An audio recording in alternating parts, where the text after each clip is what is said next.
Ang amoy ng mga bulaklak ay nakakasulasok. Para sa 8 taong gulang na si Sinag, ang samyo ng sampagita, rosas, at mga lili na naglalaban-laban sa hangin ay hindi nagpapahiwatig ng karangyaan o pagluluksa. Para sa kanya, ito ang amoy ng gutom. Ang kumakalam niyang sikmura ay mas matalas pa kaysa sa mga tinik ng mga rosas na nakapalibot sa marangyang libingan. Nakasilip siya mula sa likod ng isang malaking puno ng akasya. Ang kanyang maruruming paa ay nakatapak sa malagong damo na halatang alagang-alaga. Ang mga taong naroroon ay tila mga anino sa kanilang mga itim na kasuotan, mga barong na gawa sa pinya. Umiiyak ang ilan, pero ang mga hikbi nila ay mahina at kontrolado, na para bang pati ang pagdadalamhati ay may tamang paraan. Isang babae raw na mayaman ang namatay. Amihan Montenegro. Iyon ang pangalang narinig ni Sinag mula sa mga usapan ng mga hardinero kanina. Para kay Sinag, ang pangalan ay walang kahulugan. Ang mahalaga lang ay ang posibleng tira-tirang pagkain pagkatapos ng seremonya. Habang nagpapatuloy ang kung anumang dasal na binibigkas ng isang lalaking nakasutana, palihim na gumapang si Sinag papalapit, hindi sa mga tao, kundi sa likurang bahagi ng malaking mausoleo na gawa sa puting marmol. Doon, may kaunting lilim na maaaring pagtaguan mula sa sikat ng araw.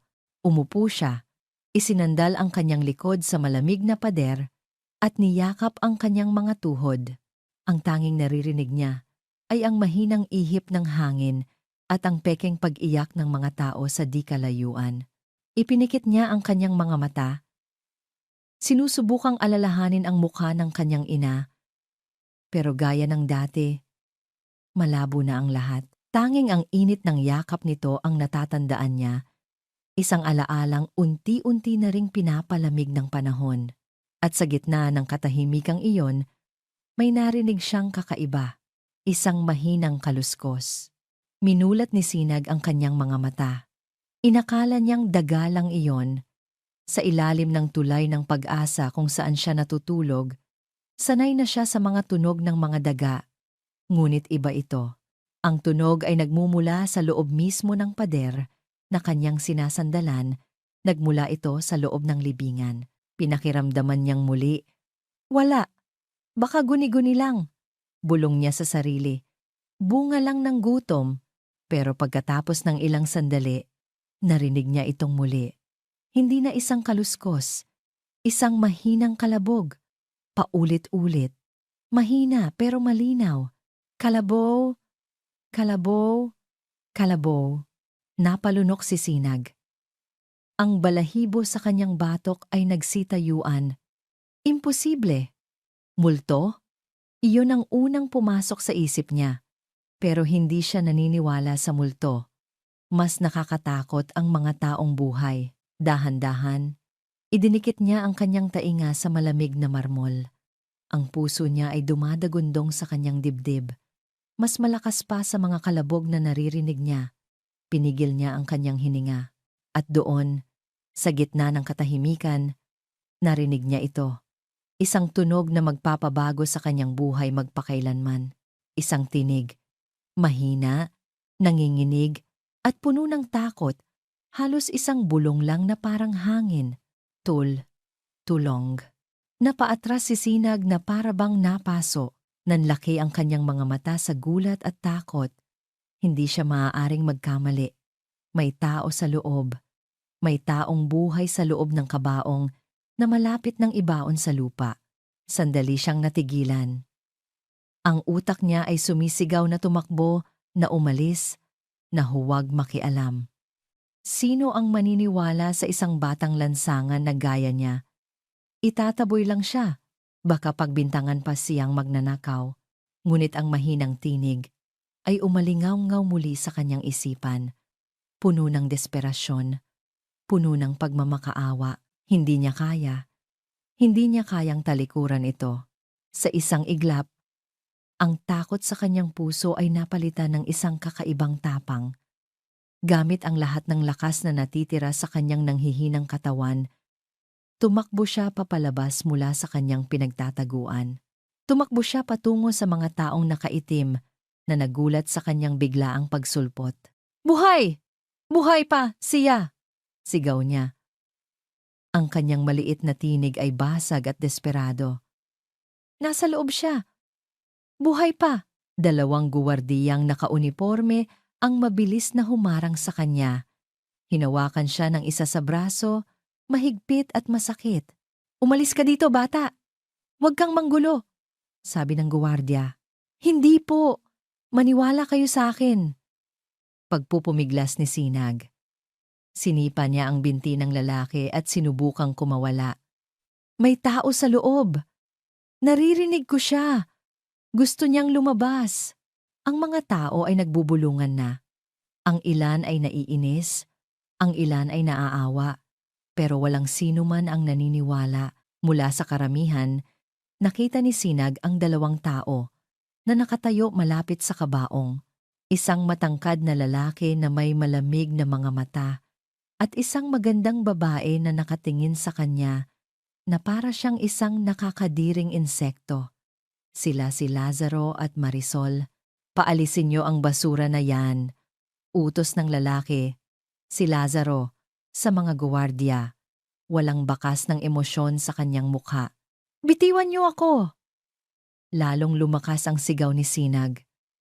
Ang kanyang mga luha ay nagsimula ng tumulo. "Pakinggan niyo ako! Mamamatay siya! Parang awa niyo na, buksan niyo!" Itinulak siya ng guwardiya at napaupo siya sa damuhan. Ngunit mabilis siyang tumayo at sa huling pagkakataon, sumigaw siya ng buong lakas. Isang sigaw na puno ng lahat ng sakit at pag-asa na kaya niyang tipunin. "Tulong?" Ang sigaw na iyon ang nagpatigil sa lahat. Ang mga kameraman mula sa media na naroroon ay nagsimulang itutok ang kanilang mga lente sa eksena. Ang atensyon ng lahat ay nakay Sinag. Ang tensyon ay biglang bumalot sa buong paligid. Isang matandang babae na kamag-anak marahil nang namatay ang lumapit. "Anong sinasabi ng bata?" "Wala po iyon, tiya." Mabilis na sagot ni Marisol. Pilit nang ngumingiti. Naghahalusinate lang siguro dahil sa gutom. Pero huli na ang lahat. Ang duda ay naitanim na.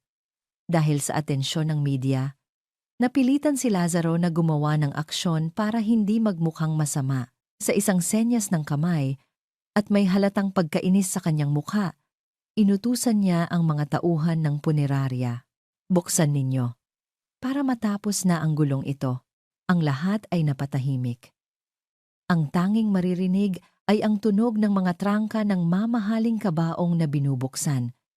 Bawat tunog ay parang saksak sa dibdib ni Sinag. Nagdasal siya na sana ay tama siya. Dahan-dahang itinaas ang takip ng kabaong. Isang kolektibong gasp ang narinig mula sa mga tao. Sa loob, nakahiga si Amihan Montenegro. Ang kanyang mukha ay maputla.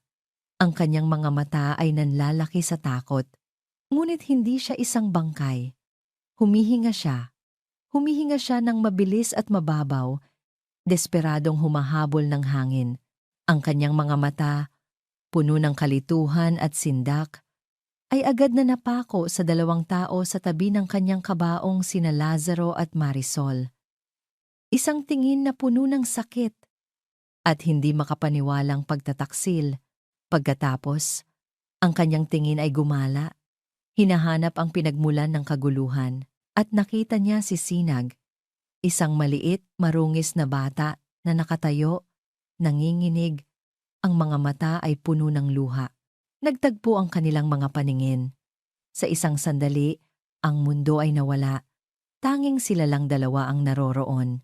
Isang babaeng niloko ng kamatayan at isang batang kinalimutan ng buhay. Bago tuluyang mawalan ng malay, ibinuka ni Amihan ang kanyang bibig. Isang salita lang, isang utos na mahina ngunit malinaw ang lumabas mula sa kanyang mga labi, habang ang kanyang daliri ay nanginginig na nakaturo kay Sinag. "Dalhin nyo ang bata." At pagkatapos, ang kanyang mga mata ay pumikit at ang kanyang katawan ay bumagsak sa malambot na sapin ng kabaong. Nagsimula ang kaguluhan. May mga sumisigaw, may mga tumatawag ng ambulansya. Ngunit hindi iyon ang napansin ni Sinag. Ang kanyang mga mata ay nakapako sa lalaking si Lazaro. Hindi na ito nakatingin sa kanyang ina, kundi kay Sinag. Ang malamig na pagkainis sa mukha nito kanina ay napalitan na. Ang nakikita ni Sinag ngayon ay purong pagbabanta. Ang mga matang iyon ay nangangako ng isang bagay na mas malala pa sa galit. Nangangako iyon ngang pagwawakas, ang biyahe mula sa sementeryo hanggang sa lugar na hindi man lang mapangalanan ni Sinag ay isang malaking palaisipan. Isinakay siya sa isang sasakyang hindi niya alam na nag-e-exist pala. Ang loob nito ay amoy bago at balat. At ang upuan ay mas malambot pa sa pinagsama-samang karton na nagsisilbi niyang higaan sa ilalim ng tulay.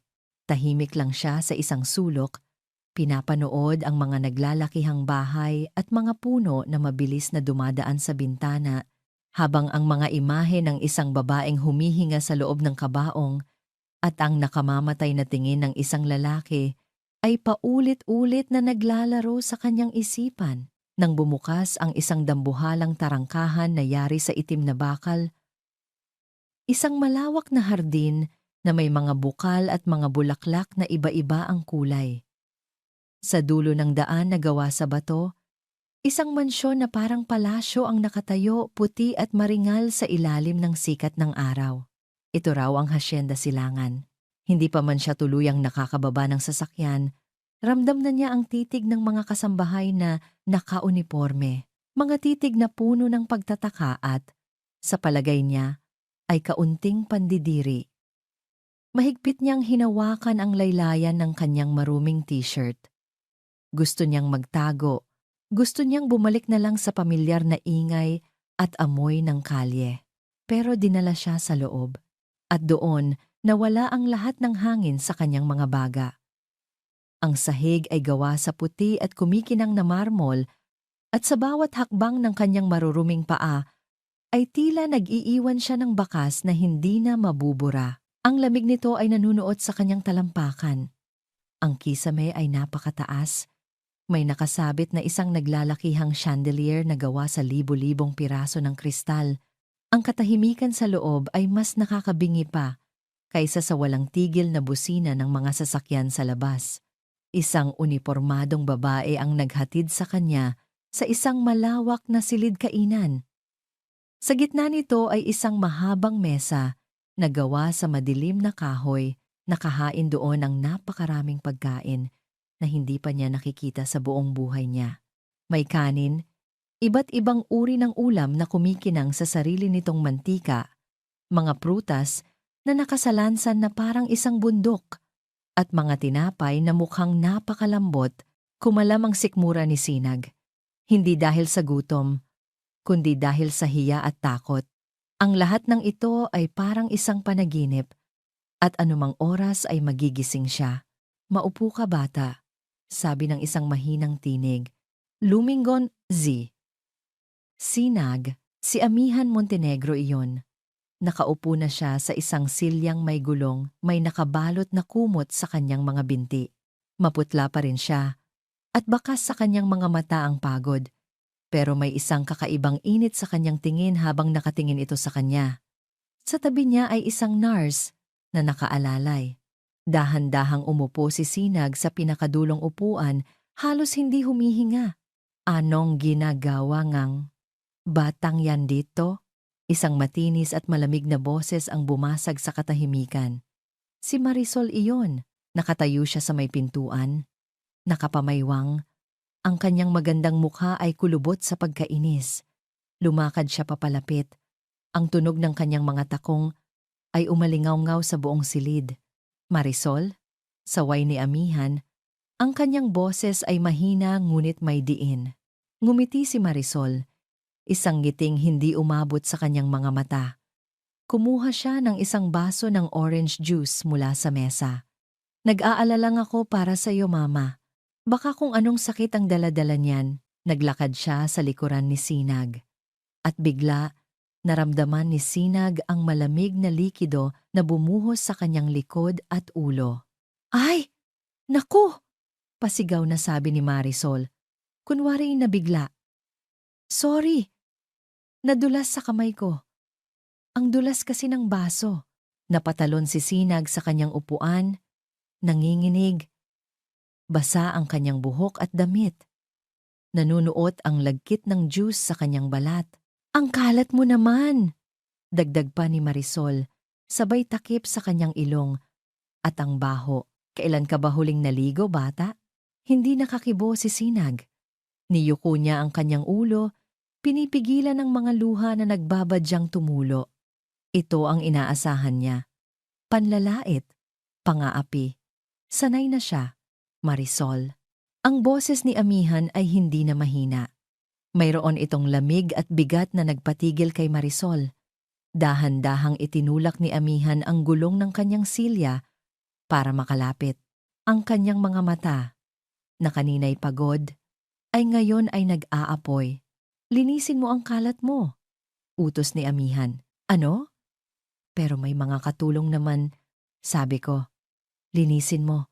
Pag-uulit ni Amihan, mas mariin, at pagkatapos, humingi ka ng tawad sa kanya. Nagpanting ang tenga ni Marisol.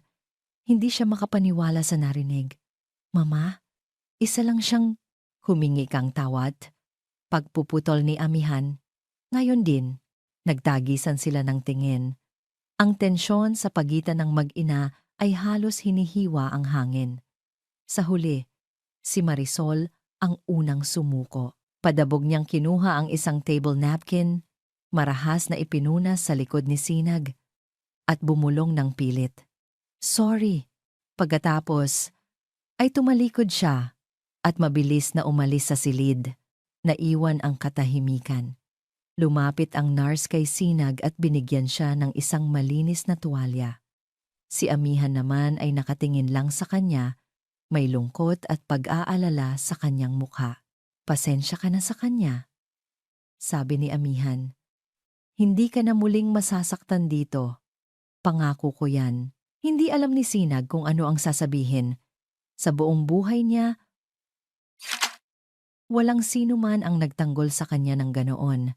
Makalipas ang isang oras, habang si Sinag ay pinapaliguan at binibihisan ng bago at malinis na damit ng isang mabait na kasambahay, siya si Attorney Diwa Silang, isang babaeng matangkad, may matalas na mga mata, at kilos na nagpapahiwatig ng talino at kumpiyansa. Siya ang pamilyar na abogado at matalik na kaibigan ni Amihan. Diyos ko, Amihan, hindi ako makapaniwala sa nangyari, sabi ni Diwa pagkatapos yakapin ng kaibigan. Nang mabalitaan ko, agad akong pumunta. Salamat sa pagdating, Diwa. Sagot ni Amihan. Nakahiga na siya sa kanyang kama. Kailangan kita. Siniguro muna ni Diwa na sarado ang pinto bago siya umupo sa tabi ng kama. Ano ang plano mo? Alam mo na kung sino ang may gawa nito, hindi ba? Tumango si Amihan. Ang kanyang mga mata ay nagdilim. Alam ko, nararamdaman ko, pero wala akong pruweba. Kailangan nating mag-ingat. Babala ni Diwa. Ang kanyang boses ay seryoso. Hindi lang ang buhay mo ang nasa panganib. Kausap ko ang isa sa mga abogado ng kumpanya kanina. Si Lazaro. Nagsampa na siya ng petisyon sa korte. Anong petisyon? Huminga ng malalim si Diwa. Sinusubukan kanilang ideklarang mentally incompetent. Gagamitin nilang ebidensya ang nangyari sa'yo, ang biglaan mong pagkabuhay, at ang pagdadala mo ng isang batang lansangan sa pamamahay na ito. Sasabihin nilang hindi ka na nasa tamang pag-iisip para pamahalaan ang iyong yaman. Para itong isang suntok sa sikmura ni Amihan. Hindi lang siya sinubukang patayin, ngayon ay sinusubukan pa siyang gawing baliw sa mata ng batas. Isang kislap ng galit ang pumalit sa pagod sa kanyang mga mata. Hindi ako papayag, Diwa. Hindi nila makukuha ang pinaghirapan namin ni Augusto at hindi nila sasaktan ang batang iyon. Ang bata. Sabi ni Diwa, bakit mo siya dinala dito, Amihan? Delikado para sa kanya. Dahil utang ko sa kanya ang buhay ko, sagot ni Amihan. Ang kanyang tingin ay napunta sa bintana at dahil may kung ano sa kanya, diwa, isang bagay na hindi ko maipaliwanag. Samantala, sa isang balkonahe sa kabilang panig ng mansyon, nag-uusap sina Lazaro at Marisol. Hindi ko maintindihan kung bakit kailangan mo pang gawin yon kay Mama. Inis na sabi ni Marisol. Muntik na tayong mabuking. Kailangan nating madaliin. Sagot ni Lazaro. Ang kanyang boses ay kalmado ngunit mapanganib. Tumingin siya sa malawak na hardin sa ibaba. Ang di inaasahang pagdating ng pulubing iyon ay ginulo ang lahat. Habang tumatagal siya dito, lalong nagiging malapit kay Mama. Nagiging komplikado ang sitwasyon. So, anong gagawin natin? Tanong ni Marisol. Hindi naman natin pwedeng basta na lang siyang itaboy. Si Mama ang magagalit. Isang malamig na ngiti ang sumilay sa labi ni Lazaro. Hindi natin siya itataboy. Gagawa tayo ng paraan para siya mismo ang kusang umalis. O kung hindi man, isang paraan na magmumukhang aksidente lang ang lahat. Tumingin siya sa kanyang kapatid. Huwag kang mag-alala. Ako nang bahala, Marisol. Kailangan lang nating paalisin ang daga na yon bago pa ito mamihasa sa loob ng bahay. Sa kanyang bagong silid, nakahiga si Sinag sa isang kama na napakalaki at napakalambot. Suot niya ang isang pajama na amoy sabon at araw. Sa kauna-unahang pagkakataon sa kanyang buhay, hindi malamig ang kanyang gabi. Hindi matigas ang kanyang hinihigaan. Hindi maingay ang kanyang paligid. Ipinikit niya ang kanyang mga mata. Payapa. Ligtas. Ngunit habang papalalim ang kanyang tulog, isang pamilyar ngunit kakaibang amoy ang pumasok sa kanyang ilong. Hindi ito amoy ng bulaklak o ng mamahaling pabango. Amoy usyok. Dahan-dahan niyang iminulat ang kanyang mga mata. Ang silid ay madilim. Tanging ang liwanag ng buwan mula sa bintana ang nagsisilbing ilaw. Ngunit may isa pang ilaw. Isang maliit, kumikislap na kulay kahel na liwanag na nagmumula sa ilalim ng kanyang pinto. At kasabay ng liwanag na iyon, ang amoy ng nasusunog na kahoy ay lalong tumindi. Bumangon siya. Sumilip siya sa siwang sa ilalim ng pinto. Sa ilalim ng kanyang pinto, nakita niya ang maliliit na dila ng apoy na nagsisimula ng gumapang papasok. Ang unang naramdaman ni Sinag ay ang init. Isang init na hindi pamilyar, hindi tulad ng init ng araw na nagpapasunog sa kanyang balat sa kalye. Ito ay isang init na kumakain ng hangin, isang init na may kasamang tunog ng pagliliyab. Napaubo siya.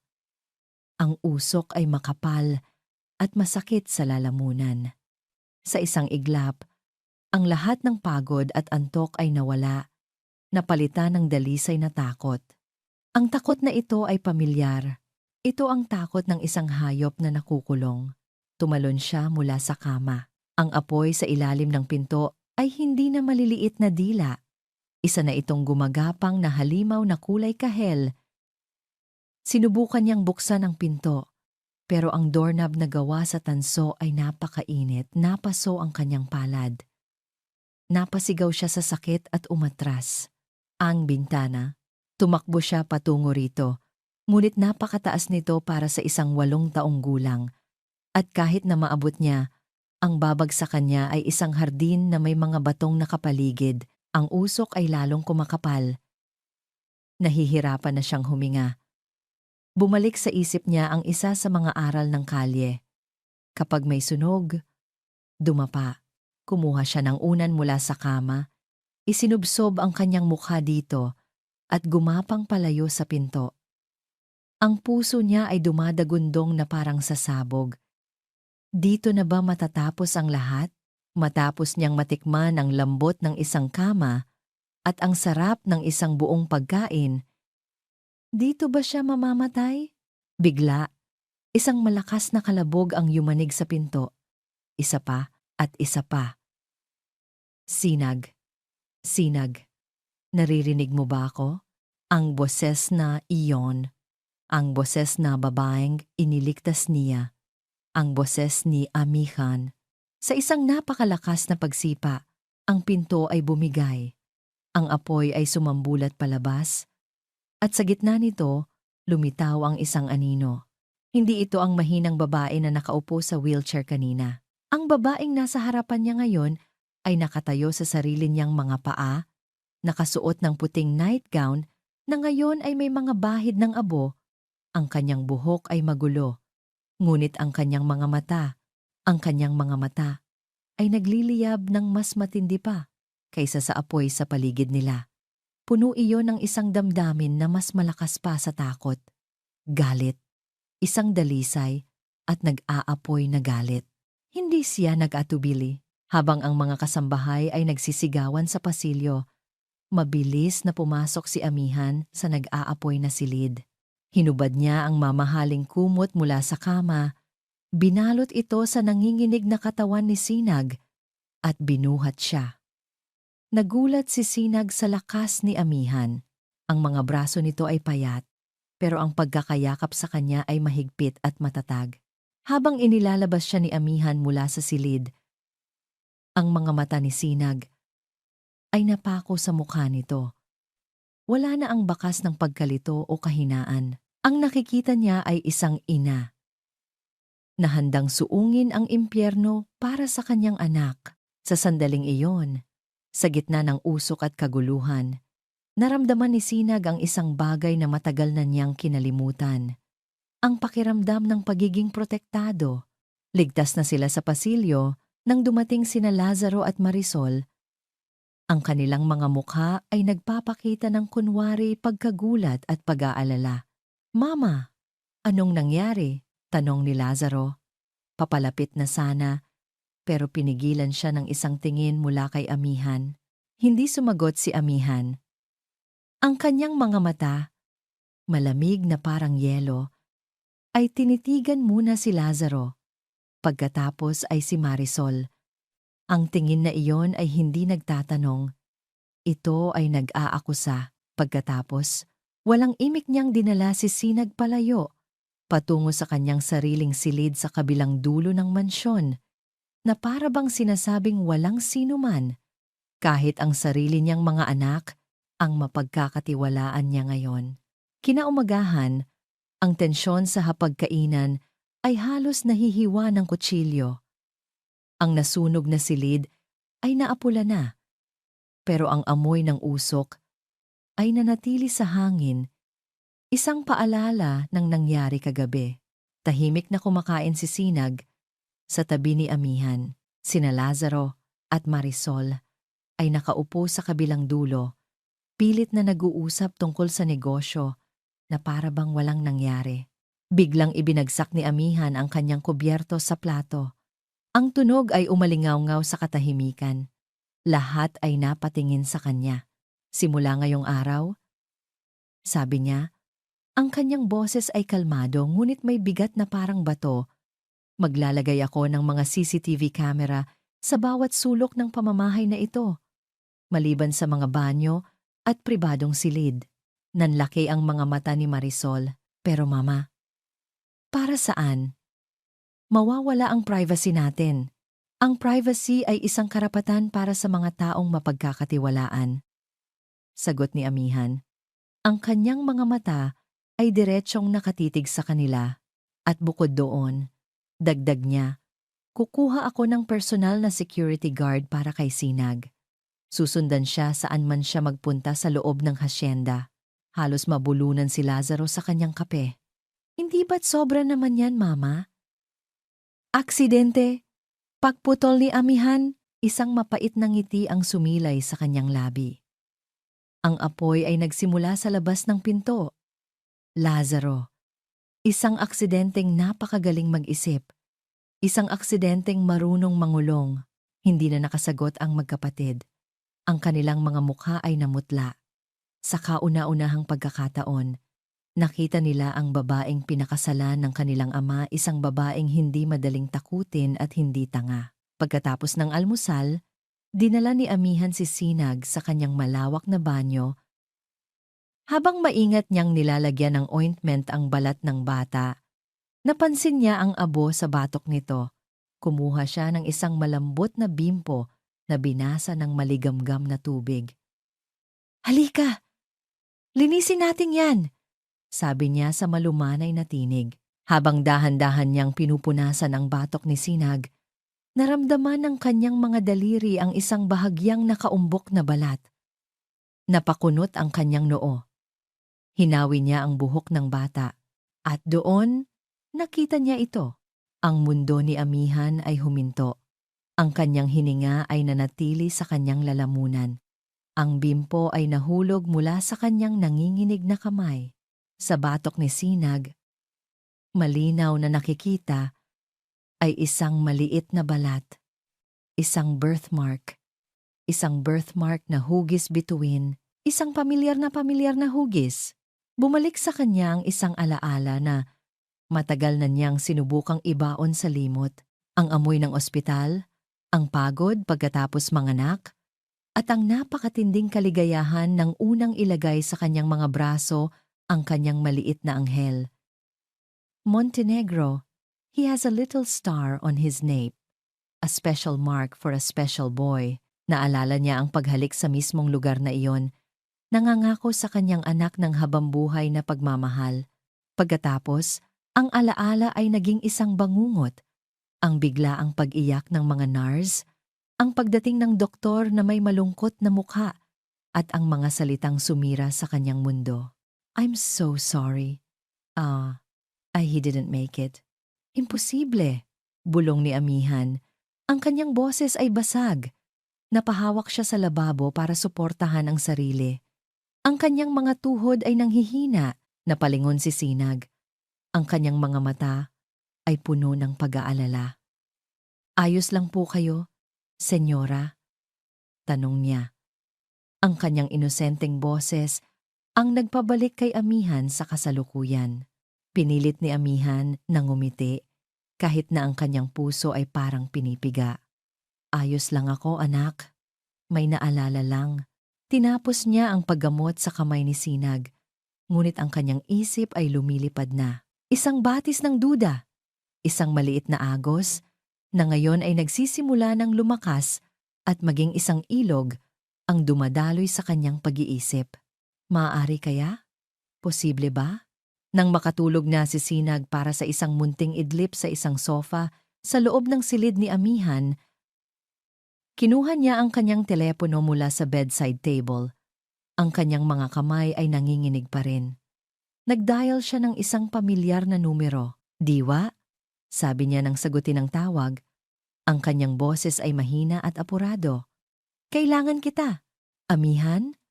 Anong nangyari? Ayos ka lang ba?" Huminga ng malalim si Amihan, tinitipon ang lahat ng kanyang lakas.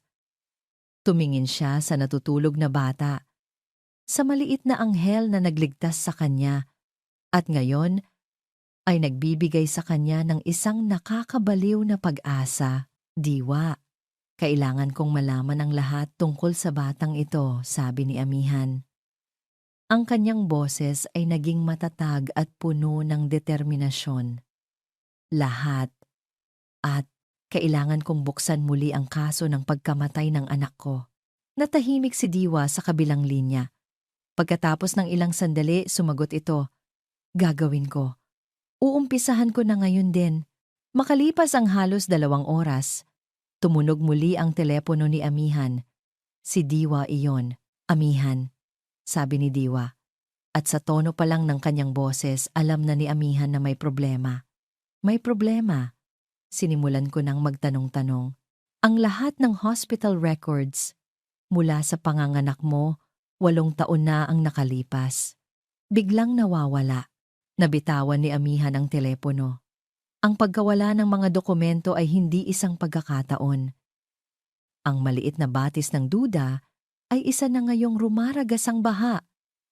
At alam ni Amihan na malulunod siya dito hanggat hindi niya nalalaman ang katotohanan. Ang pagkawala ng mga papeles ay hindi isang pagkakataon. Para kay Amihan, ang bawat araw na lumilipas sa loob ng Hacienda Silangan ay parang paglalakad sa isang hardin na puno ng mga ahas na nag-aabang sa damuhan. Ang mga ngiti ni Lazaro at Marisol ay naging mas matamis. ngunit ang kanilang mga mata ay mas naging malamig. Alam ni Amihan na kailangan niyang kumilos ng mabilis at tahimik. Kinabukasan, habang ang buong mansyon ay abala pa, isang simpleng kotseng sedan ang huminto sa isang eskinita sa tondo. Lumabas mula rito ang dalawang babae na kung titingnan ay parang mga ordinaryong social worker lamang, nakasuot ng simpleng blusa, pantalon, at salamin sa mata. Walang sino man ang mag-aakala na ang isa sa kanila ay ang bilyonaryang si Amihan Montenegro at ang kasama niya ay ang tinitingalang abogadong si Diwa Silang. "Sigurado ka ba dito, Amihan?" tanong ni Diwa habang naglalakad sila sa masikip at maputik na daan. "Pwede namang ang mga investigador ko na lang ang gumawa nito." "Hindi, Diwa. Kailangan ako mismo ang makakita sa kanya. Kailangan kong makita ang reaksyon niya." Mariing sagot ni Amihan. Ang kanyang determinasyon ay hindi natitinag ng kahirapan ng paligid. Ang kanilang sadya, si Aling Nelia, ang retiradong nurse na siyang head nurse sa delivery room noong isinilang niya ang kanyang anak. Matapos ang ilang linggong paghahanap ng mga tauhan ni Diwa, natuntun nila ito sa isang maliit na bahay na halos natatabunan na ng mga katabing barong-barong. Kumatok sila sa kinakalawang na gate. Isang matandang babae na may maputing buhok at malalalim na guhit sa mukha ang lumabas. Nang makita niya si Amihan, ang kanyang mga mata ay nanlaki sa gulat at pagkatapos ay mabilis na napalitan ng takot. "Senyora Montenegro?" nanginginig niyang sabi. Mabilis niyang tiningnan ang magkabilang gilid ng eskinita na para bang may nagmamanman. "Anong ginagawa ninyo dito? Paano niyo ako nahanap?" "Kailangan ko lang kayong makausap, Aling Nelia. Tungkol sa anak ko." Malumanay na sabi ni Amihan. Ang mukha ng matanda ay lalong namutla. "Ang wala akong alam dyan. Matagal na yon. Limot ko na," sabi niya. Unti-unting isinasara ang gate. "Parang awa nyo na. Umalis na kayo. Mapapahamak lang tayong lahat." "Nelia, kung may alam ka, ito na ang panahon para magsalita," sabi ni Diwa. Ang kanyang boses ay may awtoridad. "Mapoprotektahan ka namin." Ngunit ang takot sa mga mata ng matanda ay mas malakas kaysa sa anumang pangako ng proteksyon. Umiling-iling siya. Ang mga luha ay nagsimulang mamuo sa gilid ng kanyang mga mata. "Hindi ninyo naiintindihan. Ang mga Montenegro, hindi sila ordinaryong kaaway. Papatayin nila ako. Papatayin nila ang pamilya ko." Sa loob ng mansyon, habang wala si Amihan, isa namang ibang uri ng digmaan ang nagaganap. Alam ni Marisol na ito ang perpektong pagkakataon para kumilos. Natagpuan niya si Sinag na tahimik na naglalaro sa hardin. Ang tanging daladala ni Sinag mula sa dati niyang buhay ay isang maliit na pouch na gawa sa lumang tela. Sa loob nito ay ang mga kayamanan niya. Isang maliit at kalawanging laruang kotse, isang makinis at puting bato, at isang piraso ng kupas na litrato na hindi na halos makilala kung sino ang naroon. "Ano yan?" tanong ni Marisol, lumalapit na parang isang pusa. Ikinubli ni Sinag ang pouch sa kanyang likuran. "Wala po." Ngumiti si Marisol, isang ngiting nakakakilabot. Patingin ako, mabilis niyang inagaw ang pouch mula sa kamay ni Sinag. "Huwag po! Akin yan!" sigaw ni Sinag. Sinusubukang bawiin ito. Binuksan ni Marisol ang pouch at ibinuhos ang laman nito sa kanyang palad. Tiningnan niya ang mga ito ng may pandidiri. Ito ang pinakaiingatan mo, mga basura." "Hindi po yan basura," sabi ni Sinag. "Ang mga luha ay nagbabadyang tumulo. Bigay po yan ng nanay ko." Lalong lumawak ang ngiti ni Marisol. "Oh, talaga? Kung gayon dapat lang naitapon na ang mga ito dahil hindi mo na siya nanay." Isa-isa niyang ibinato ang mga gamit. Ang maliit na kotse ay itinapon niya sa isang kanal na may tubig. Ang bato ay ibinato niya sa malayong damuhan. At ang pinakamasakit sa lahat, ang piraso ng litrato, pinunit niya sa gitna. "Tandaan mo ito, bata," sabi ni Marisol. Yumuko siya para magpantay ang kanilang mga mata. "Isa ka lang pulubi na napulot sa kung saan. Hindi ka Montenegro. At hinding-hindi ka magiging isa sa amin. At sa oras na magsawa sa'yo si Mama, ibabalik ka namin sa basurahan kung saan ka nararapat." Hindi na napigilan ni Sinag ang kanyang mga luha. Tumulo ang mga ito sa kanyang pisngi habang pinapanood niya ang mga piraso ng kanyang nakaraan na sinira sa kanyang harapan. Wala siyang magawa kundi ang umiyak ng tahimik. Sa isang mamahaling country club sa kabilang bahagi ng lungsod ng Maharlika, si Lazaro naman ay abala sa kanyang sariling opensiba. Nakaupo siya, kasama ang ilang makapangyarihang negosyante, mga kaibigan ng kanilang pamilya. "Kumusta na ang mama mo, Lazaro? Nabigla kami sa balita," sabi ng isang matandang lalaki. Ngumiti si Lazaro, isang ngiting puno ng kunwaring pag-aalala. "Sinusubukan naming maging matatag para sa kanya, Don Ricardo. Ang trauma. Malaki ang epekto sa kanya." Uminom siya ng kanyang wine. "Lahat kami ay nag-aalala, lalo na nang dalhin niya ang batang iyon sa bahay." "Ah, oh, ang batang lansangan. Nabasa ko sa dyaryo," sabi ng isa pa. "Mabait si Mama, alam niyo yan." Pagpapatuloy ni Lazaro, ang kanyang boses ay puno ng lungkot. Pero ngayon, para bang sa bata na lang umiikot ang mundo niya. Nagsisimula na siyang maging paranoid. Nagpakabit ng mga kamera, kumuha ng mga guwardiya. Hindi na siya tulad ng dati.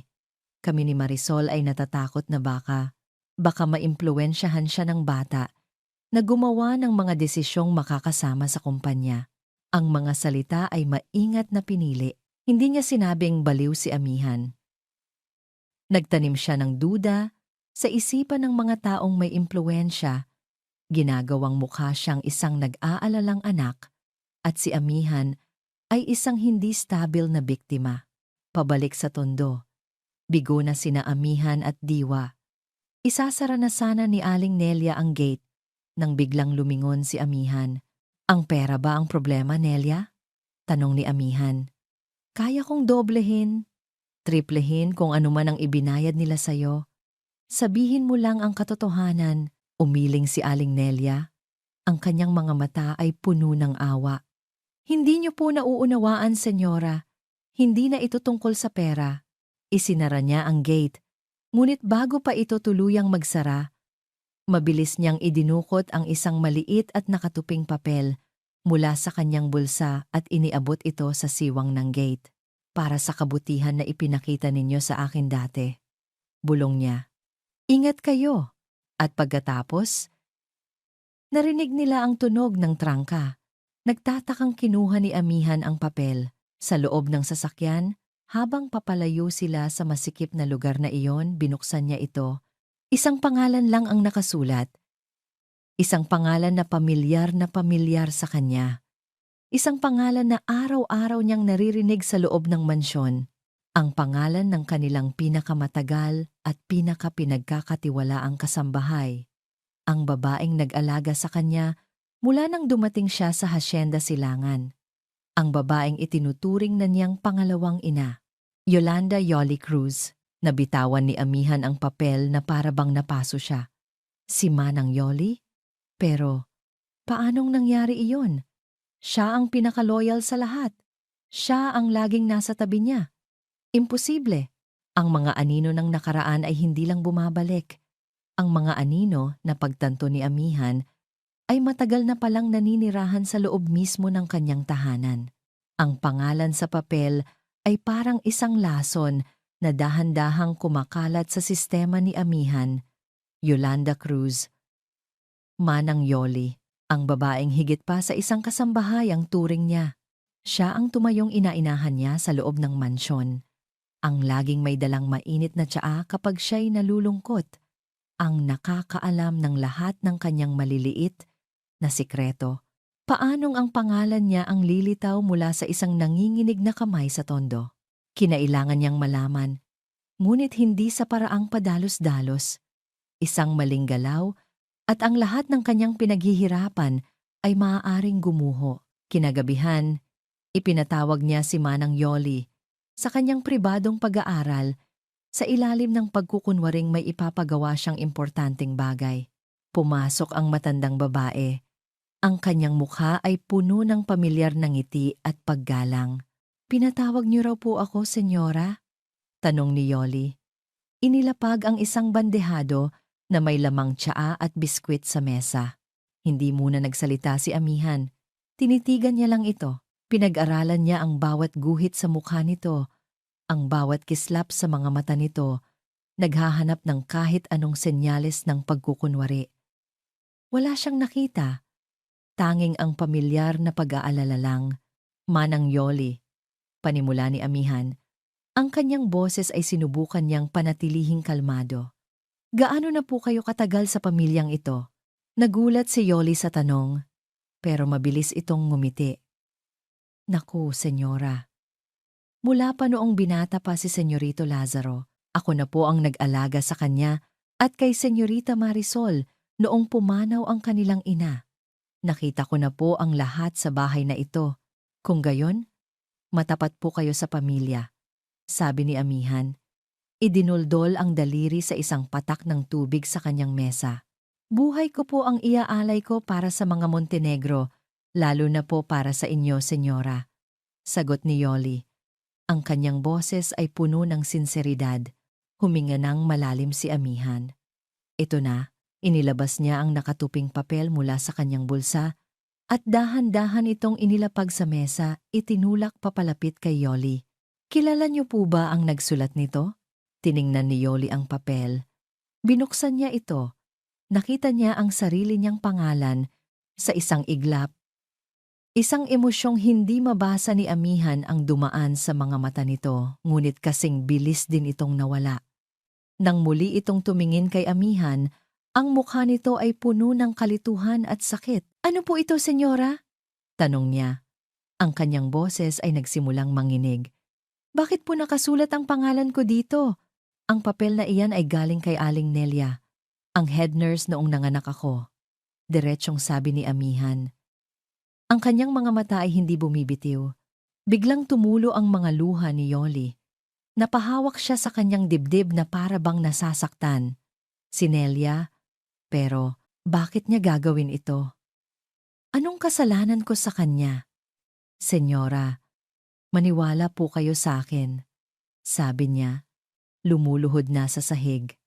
"Wala po akong kinalaman sa kahit anong masamang nangyari sa inyo o sa anak ninyo. Alam niyo po yan. Kayo ang pinagsilbihan ko ng tapat."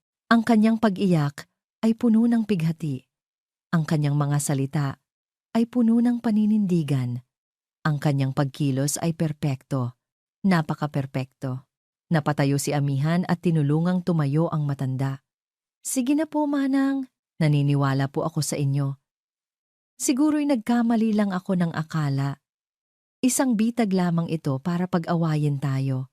Ngunit habang sinasabi niya ang mga salitang iyon, isang malamig na takot ang gumapang sa kanyang likuran. Ang galing ng pag-arte ni Yoli ay mas nakakatakot pa kaysa sa isang pag-amin. Dahil kung kaya niyang magsinungaling ng ganito kahusay, ano pa ang mga kaya niyang gawin? Nang gabing iyon, naramdaman ni amihan ang tunay na kahulugan ng pag-iisa. Nasa loob siya ng isang mansyon na puno ng mga tao, ngunit wala siyang mapagkatiwalaan. Ang tanging paraan para malaman ang katotohanan ay wala sa mga salita ng tao. Nasa dugo. Hinintay niyang maging mahimbing ang tulog ni Sinag sa isang maliit na kama na inilagay niya sa loob ng kanyang silid. Sa liwanag ng buwan na tumatagos sa bintana, pinagmasdan niya ang payapang mukha ng bata. Ang kanyang mahahabang pilik mata, ang kanyang bahagyang nakaawang na bibig. Hinaplos niya ang buhok nito. Napakalambot. Bumigat ang kanyang dibdib. Ang gagawin niya ay isang uri ng pagtataksil sa tiwala ng bata. Ngunit kailangan niyang gawin ito Kumuha siya ng isang maliit na gunting mula sa kanyang vanity kit. Nanginginig ang kanyang mga kamay. Patawarin mo ako, anak. Bulong niya sa hangin. Dahan-dahan, kumuha siya ng ilang hibla ng buhok mula sa batok ni Sinag, malapit sa anit. Doon sa malapit sa balat na hugis bituin, ang bawat gupit ay parang isang hiwa sa kanyang konsensya. Inilagay niya ang mga ito sa isang malinis na sobreng plastik. Pagkatapos, mula sa sarili niyang suklay, kumuha siya ng sarili niyang buhok at inilagay sa isa pang sobre. Itinago niya ang mga ito sa ilalim ng kanyang kama. Ang ebidensya, ang pag-asa, ang posibleng maging katapusan ng lahat ng kanyang pagdududa. Kinabukasan, nagising si Sinag na may sinat, marahil ay dahil sa pagod, takot, at sa usok na nalanghap niya noong nakaraang gabi. Hindi na pumasok sa isip ni Amihan ang tungkol sa negosyo o sa mga abogado. Ang buong araw niya ay ginugol niya sa pag-aalaga sa bata. Siya mismo ang nagpunas sa katawan nito ng maligamgam na tubig. Siya ang nagsubo dito ng mainit na sabaw.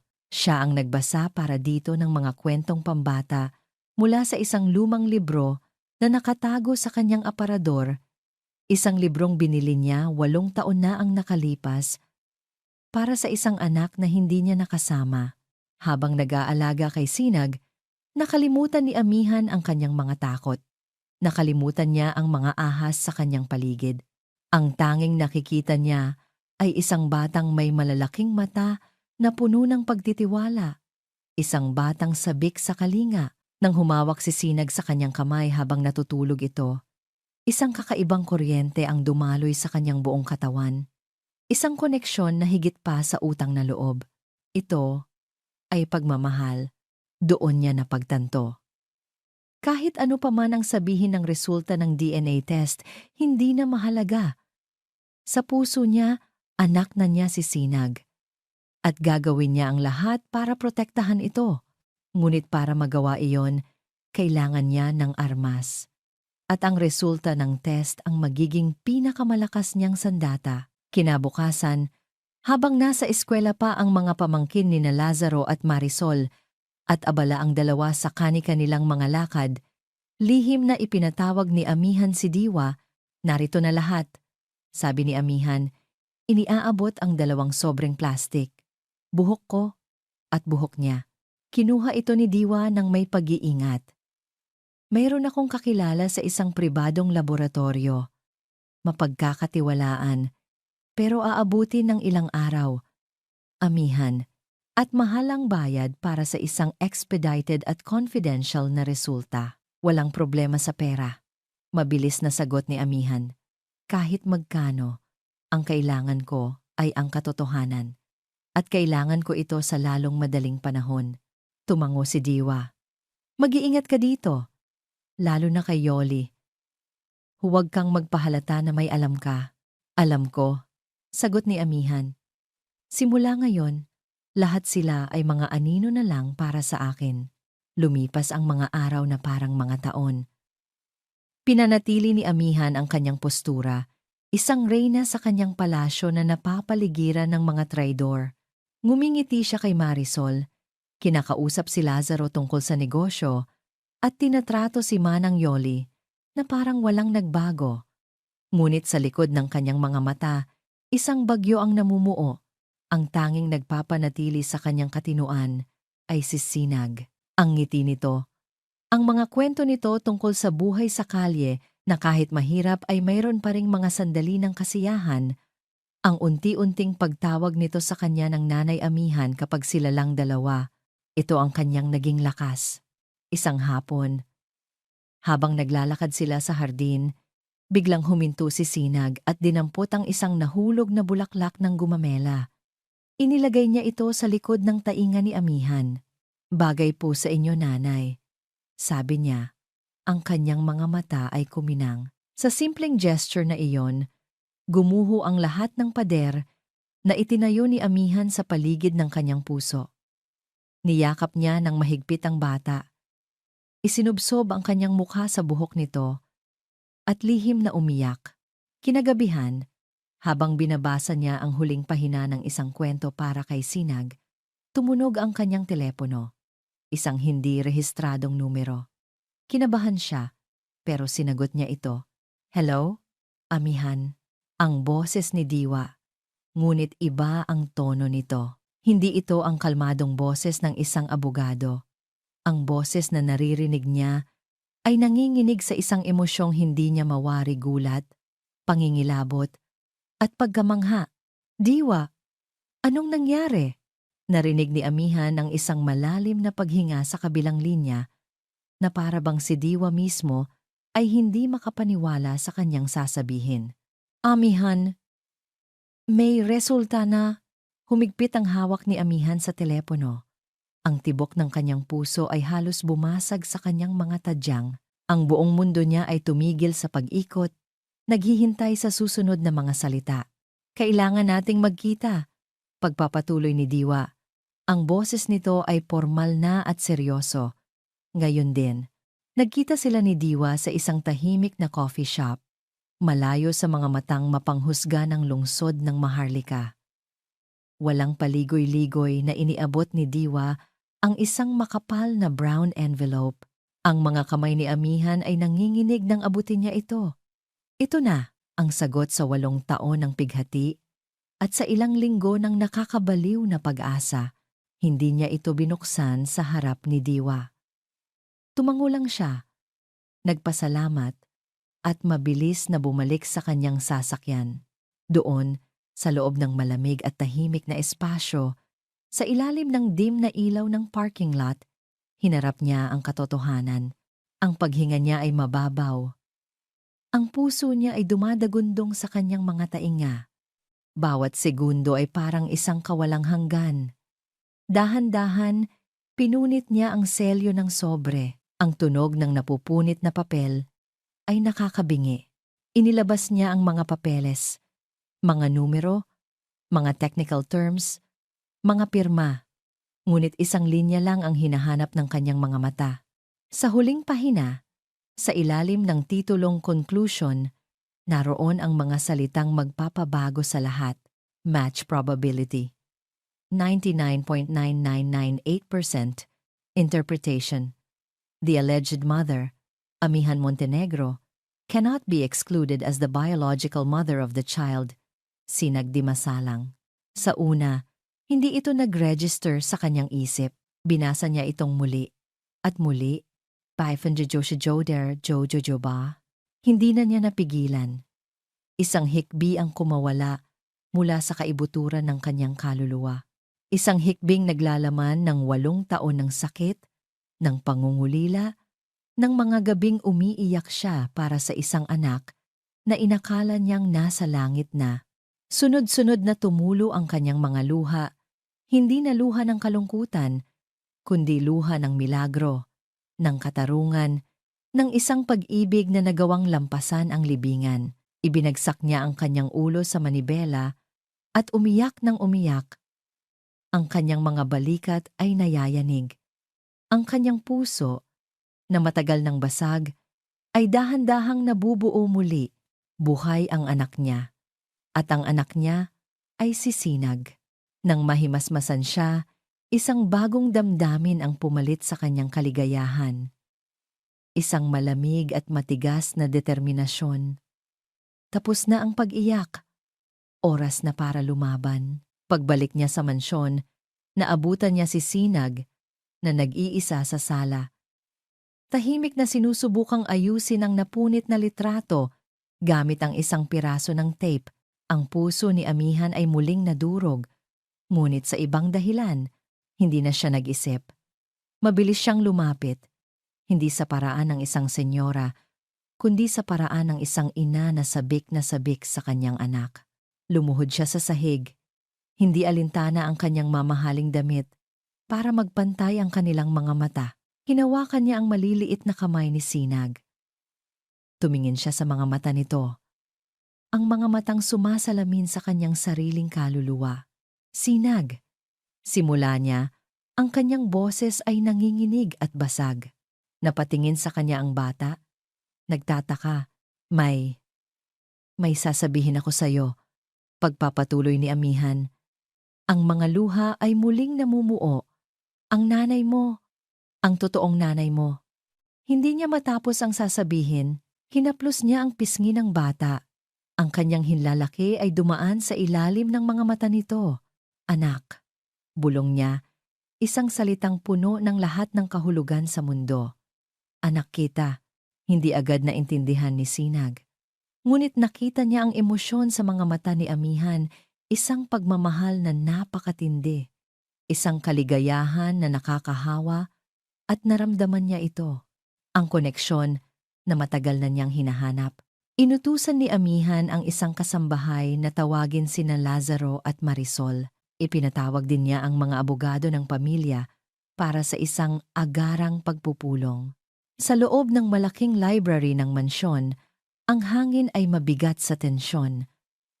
Nakaupo sina Lazaro at Marisol sa isang panig. Ang kanilang mga mukha ay nagpapakita ng pagkainis. Si Sinag ay tahimik na nakatayo sa likod ni amihan. Ang maliliit niyang kamay ay nakahawak sa laylayan ng bestida nito. Pumasok si amihan. Hindi na ang babaeng mahina at laging nagluluksa. Ang amihan na pumasok ngayon ay isang emperatris na handang bawiin ang kanyang kaharian. Hindi na siya nagsalita pa. Kinuha niya ang folder na naglalaman ng resulta ng DNA test at inihagis ito sa gitna ng makintab na lamesang kahoy. Ang tunog ng pagbagsak nito ay umalingaw-ngaw sa tahimik na silid. Basahin ninyo. Utos niya. Ang kanyang boses ay matatag at malamig. Nagtatakang kinuha ni Lazaro ang folder.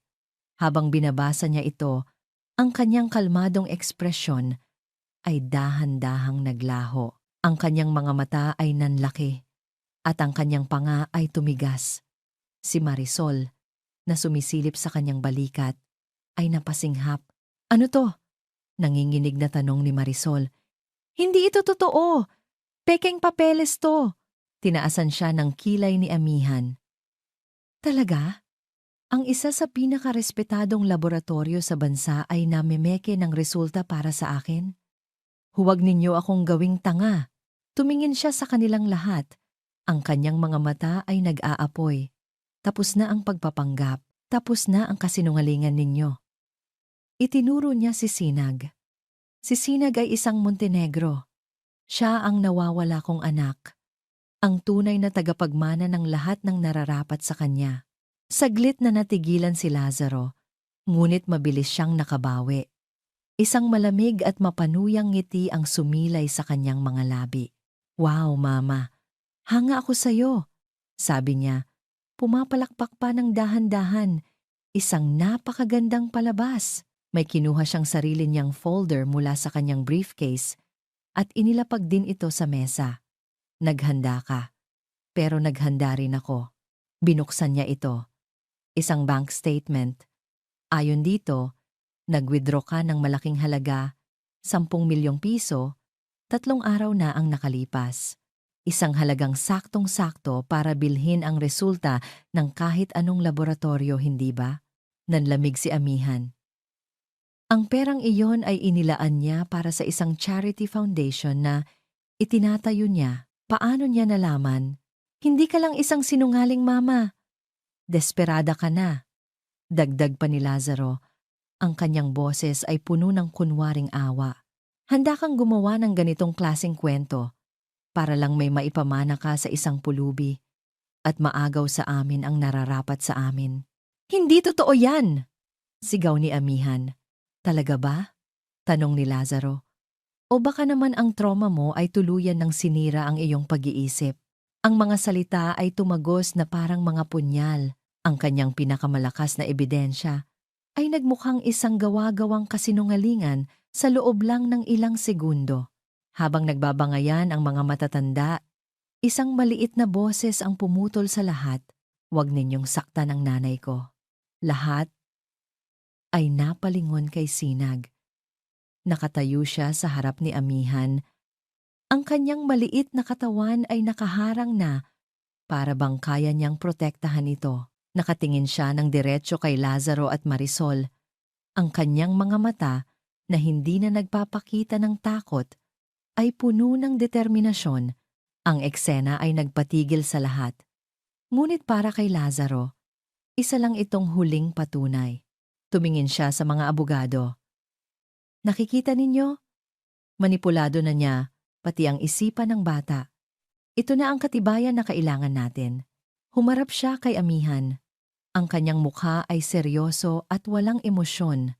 Dahil sa insidenteng ito, wala na akong pagpipilian. Bukas na bukas din, magsasampa ako ng formal na petisyon sa korte.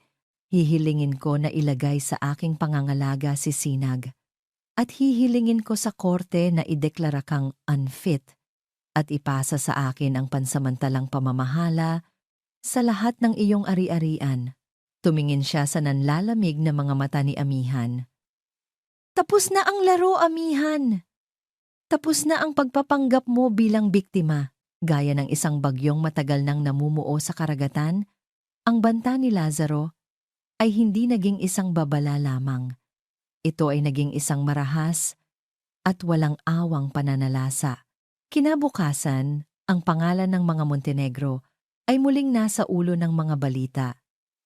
Ngunit hindi na tungkol sa isang milagrosong pagkabuhay, kundi tungkol sa isang eskandalong yayanig sa pundasyon ng kanilang pamilya. Ang unang hagupit ay naramdaman ni na Amihan at Sinag nang subukan nilang umalis ng mansyon para sa isang check-up ni Sinag sa doktor. Pagbukas pa lang ng dambuhalang tarangkahan, isang hukbo ng mga reporter at cameramen ang sumalubong sa kanila. Ang mga flash ng kamera ay parang mga kidlat na walang tigil, nakakasilaw at nakakataranta. Ang mga tanong ay parang mga batong ibinabato sa kanila mula sa lahat ng direksyon. Mrs. Montenegro, totoo po bang pineke ninyo ang DNA test? Sino po talaga ang batang yan? Totoo po bang ginagamit nyo lang siya para makuha ang simpatya ng publiko? Totoo po bang may mental instability kayo matapos ang insidente sa inyong libing? Napahigpit ang hawak ni Amihan sa kamay ni Sinag na nagtatago sa likod ng kanyang mga binti. Ang maliliit nitong balikat ay nanginginig sa takot. Nagsisiksika ng mga tao. Halos idinidiin ang mga mikropono sa kanilang mga mukha. Ang buong mundo ay tila naging isang sirko. At sila ang pangunahing atraksyon. Ito ang laro ni Lazaro. Ang pagwasak sa kanyang kredibilidad sa harap ng buong mundo. Amihan, kailangan nating bumalik sa loob, sabi ni Diwa, nakasama nila. Mabilis nilang isinara ang pinto ng kotse at iniutos sa driver na bumalik sa mansyon. Ang Hacienda Silangan, na dati isang paraiso, ay naging kanilang kulungang ginto. Sa loob ng opisina ni Diwa, ang bigat ng sitwasyon ay lalong naging malinaw. Tinupad niya ang sinabi niya. Sabi ni Diwa, inilalatag ang mga dokumento sa mesa. Nakasampa na ang kaso. At hindi lang iyon, gumagalaw na ang mga koneksyon niya. May mga eksperto na silang nakalinya para tumestigo tungkol sa epekto ng near-death experience sa pag-iisip. Pinapalabas nilang biktima ka ng trauma at si Sinag ang naging sentro ng iyong delusions. Napahilamos si Amihan sa kanyang mukha. Pero nasa atin ang resulta, Diwa. Iyon ang katotohanan. Isang katotohanan na binaluktot na nila. Mapait na sagot ni Diwa sa mata ng korte at ng publiko. Ang resulta na iyon ay produkto ng iyong desperasyon. Ang kailangan natin ay isang ebidensyang hindi nila kayang pabulaanan. Isang testigo, isang dokumento mula sa nakaraan. Ngunit ang nakaraan ay tila isinara na para sa kanila. Binalikan ni Diwa ang tinitirhan ni Aling Nelia. Ngunit bakante na ang bahay. Ang mga kapitbahay ay nagsabing isang gabi ay may dumating na itim na van at kinuha ang buong pamilya nito. Ang bank records ng mga posibleng sinuhulan mga doktor, mga nurse ay nilinis na. Ang bawat daan na kanilang tinatahak ay isang dead end. Ang kapangyarihan at pera ng mga Montenegro ay parang isang pader na hindi nila kayang gibain. At habang sila ay abala sa legal na laban, ang personal na atake ay nagpatuloy. Isang araw, naisipan ni Amihan na dalhin si Sinag sa isang high-end na department store para bilhan ng mga bagong damit at laruan. Isang paraan para kahit paano ay maibalik ang normalidad sa buhay ng bata. Habang pumipili sila ng sapatos, isang lalaking hindi nila kilala ang aksidenteng bumangga kay Sinag. "Pasensya na, iho," sabi nito, at mabilis na umalis. Hindi nila ito pinansin. Ngunit pagdating nila sa counter para magbayad, biglang lumapit ang dalawang security guard. "Excuse me, ma'am, pwedeng pakitingnan ang bag ng bata?" Sabi ng isa, magalang ngunit matigas. Nagulat si Amihan. "Bakit? Anong problema?" "May nag-report po kasi ng nawawalang wallet," sabi ng guwardiya. "Imposible," sabi ni Amihan. "Hindi magnanakaw ang anak ko." Ngunit nang buksan ng guwardiya ang maliit na backpack ni Sinag, bumungad sa kanila ang isang mamahaling leather wallet na puno ng pera at mga credit card. Nanlamig si Amihan. Isang bitag. Biglang dumating si Marisol. Ang mukha ay puno ng kunwaring pag-aalala. "Anong nangyayari dito?" "Oh my God, Sinag! Anong ginawa mo?" "Wala po akong kinuha. Hindi po yan sa akin." Ang eksena ay nakatawag ng pansin. Ang mga tao ay nagbubulungan. Kinukunan sila ng litrato gamit ang kanilang mga cellphone. "Tingnan mo, yung batang lansangan." Sabi na nga ba, mahirap nang baguhin ang nakasanayan. Kahit na naayos ang gulo sa tulong ng mga abogado ni Amihan at napatunayang set up lang ang lahat, ang pinsala ay nagawa na. Ang kwento ay kumalat na parang apoy. Ang batang inampon ni Amihan Montenegro, isang magnanakaw. Isa itong perpektong bala para sa kaso ni Lazaro. Gabi-gabi, binabangungot si Amihan. Ang kanyang mga kaaway ay hindi lang mga anino. Sila ay mga demonyong may mukha ng kanyang pamilya. Naglalaro ng isang napakaduming laro. Isang gabi, habang nakaupo sila ni Diwa sa library, halos wala ng pag-asa.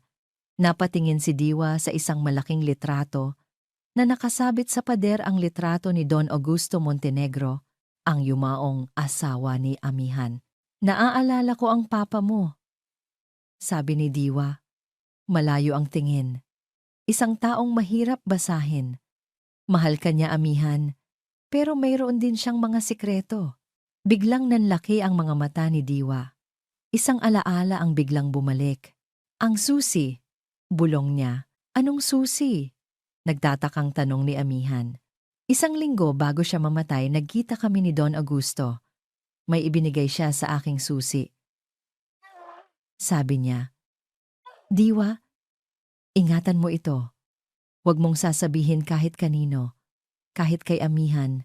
Buksan mo lang ito kapag dumating ang araw na sa tingin mo ay kailangan na ng pamilya ko ng isang himala." Napabangon si Amihan sa kanyang upuan. "Saan ang susi na yan, Diwa?"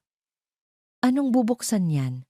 "Isang safety deposit box sa isang bangko sa Makati," sagot ni Diwa. Ang kanyang boses ay puno na ng bagong pag-asa. Sa sobrang gulo, tuluyan ko nang nakalimutan. "Amihan, baka ito na. Baka ito na ang himalang hinihintay natin." Isang kislap ng pag-asa ang sumilay sa kanilang mga puso.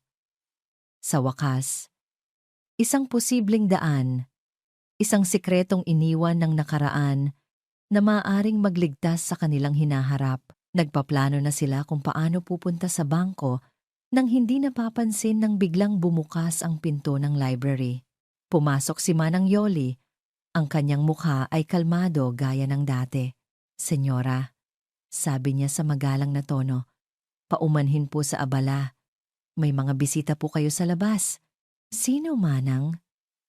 tanong ni Amihan. Medyo naiinis sa interruption. "Mula po sa DSWD," sagot ni Yoli. Nandito raw po sila para magsagawa ng assessment sa living environment ni Sinag base sa isang concerned citizen report. Ang kislap ng pag-asa sa mga mata ni Amihan ay namatay, napalitan ng purong sindak, isang bitag na naman. At sa pagkakataong ito, ang pain ay hindi na reputasyon o pera. Ang nakataya na ngayon ay si Sinag mismo. Ang pagdating ng mga taga-DSWD ay parang isang formal na paghatol. Dalawang babae na may mga seryosong mukha at mga dalang folder ang pumasok sa sala. Nagpakilala sila bilang sina Mrs. David at Mrs. Reyes. Ang kanilang mga boses ay propesyonal, ang kanilang mga kilos ay kalmado, ngunit para kay Amihan, sila ang mga tagapaghatid ng kamatayan. May natanggap po kaming ulat na nagpapahayag ng pag-aalala para sa kapakanan ng batang si Sinag. Panimula ni Mrs. David, habang si Diwa ay sinusubukang ipaliwanag ang legal na konteksto ng sitwasyon. Ngunit ang batas ay tila walang kapangyarihan sa harap ng isang concerned citizen report. Habang nagsasalita si Mrs. David, lumapit si Manang Yoli sa tabi ni Amihan. Dala-dala niya ang pamilyar na silver tray. Sa ibabaw nito ay isang tasa ng mainit na chamomile tea. "Senyora, heto po ang tiyaan ninyo," bulong ni Yoli. Ang kanyang mga mata ay puno ng tilay sinserong pag-aalala. "Para kumalma po kayo. Huwag po kayong mag-alala, malalampasan din po natin ito." Ang simple at maalalahaning kilos na iyon ay nagbigay ng kaunting kapanatagan kay Amihan. Sa gitna ng kaguluhang ito, narito pa rin si Manang Yoli, ang kanyang matatag na sandalan. Kinuha niya ang tasa. Ang init nito ay bahagyang nagpabawas sa panlalamig ng kanyang mga kamay. Uminom siya. Ang lasa ng chamomile at honey ay pamilyar at nakakaginhawa. "Salamat, Manang," sabi niya. "Maaari po ba naming makausap ang ilan sa mga kasambahay dito? Lalo na po yung matagal nang naninilbihan?" Tanong ni Mrs. Reyes. "Ako na po," mabilis na sabi ni Yoli. Humakbang pasulong. "Ako po si Yolanda Cruz. Mula pa po noong bata ang mga Montenegro, ako na po ang kasama nila dito." "Kung gayon, Ginang Cruz?" sabi ni Mrs. David, binubuksan ang kanyang notebook. "Maaari niyo po bang ilarawan ang naging sitwasyon sa bahay na ito mula nang dumating ang batang si Sinag?" Huminga ng malalim si Yoli. Nang magsalita siya, ang kanyang boses ay nanginginig, na para bang pinipigilan ang pag-iyak. "Mahal na mahal ko po si Senyora Amihan," panimula niya. Ang kanyang mga mata ay nagbabasa na ng luha. Pero nag-aalala na po ako sa kanya." Napatingin si Amihan naguguluhan. Mula po nang dumating si Sinag, pagpapatuloy ni Yoli, nag-iba na po si Senyora. Naging obsesyon na po niya ang bata. Pinipilit niya itong tawagin siyang nanay. May mga gabi pong naririnig ko siyang sumisigaw, umiiyak, kinakausap ang sarili niya. Alam ko pong dahil sa trauma iyon, pero natatakot po ako para sa bata. "Ano ang ibig mong sabihin?" tanong ni Mrs. Reyes. Ang sunog po sa kwarto niya. Ang insidente sa department store. "Laging napapahamak ang bata kapag kasama niya si Senyora," sabi ni Yoli. Tuluyan nang bumuhos ang kanyang mga luha. "Hindi po sa sinasaktan siya ni Senyora ng sadya. Hindi po." Pero parang may malas na dala ang kanilang pagsasama. "Ayoko pong dumating ang araw na may mas masamang mangyari kay Sinag." Ang bawat salita ay parang isang sampal sa mukha ni Amihan. Ang katotohanan ay binaluktot at ginawang isang kasinungalingang puno ng lason. Ang kanyang pagmamahal ay ginawang kabaliwan. Ang kanyang proteksyon ay ginawang kapabayaan. "Hindi totoo yan!" sigaw ni Amihan, sinusubukang tumayo. Ngunit nang subukan niya, naramdaman niyang kakaiba ang kanyang pakiramdam. Ang sala ay tila bahagyang umiikot. Ang mga boses ay tila nagmumula sa malayo. Ang kanyang mga iniisip ay naging mabagal at magulo. Ang tsaa, Manang Yoli. Anong ginawa mo?" tanong niya. Ang kanyang dila ay tila bumibigat. Ang mga salita ay lumabas na garalgal at hindi malinaw. Tumingin sa kanya ang dalawang social worker. Ang kanilang mga mukha ay puno na ngayon ng propesyonal na pag-aalala.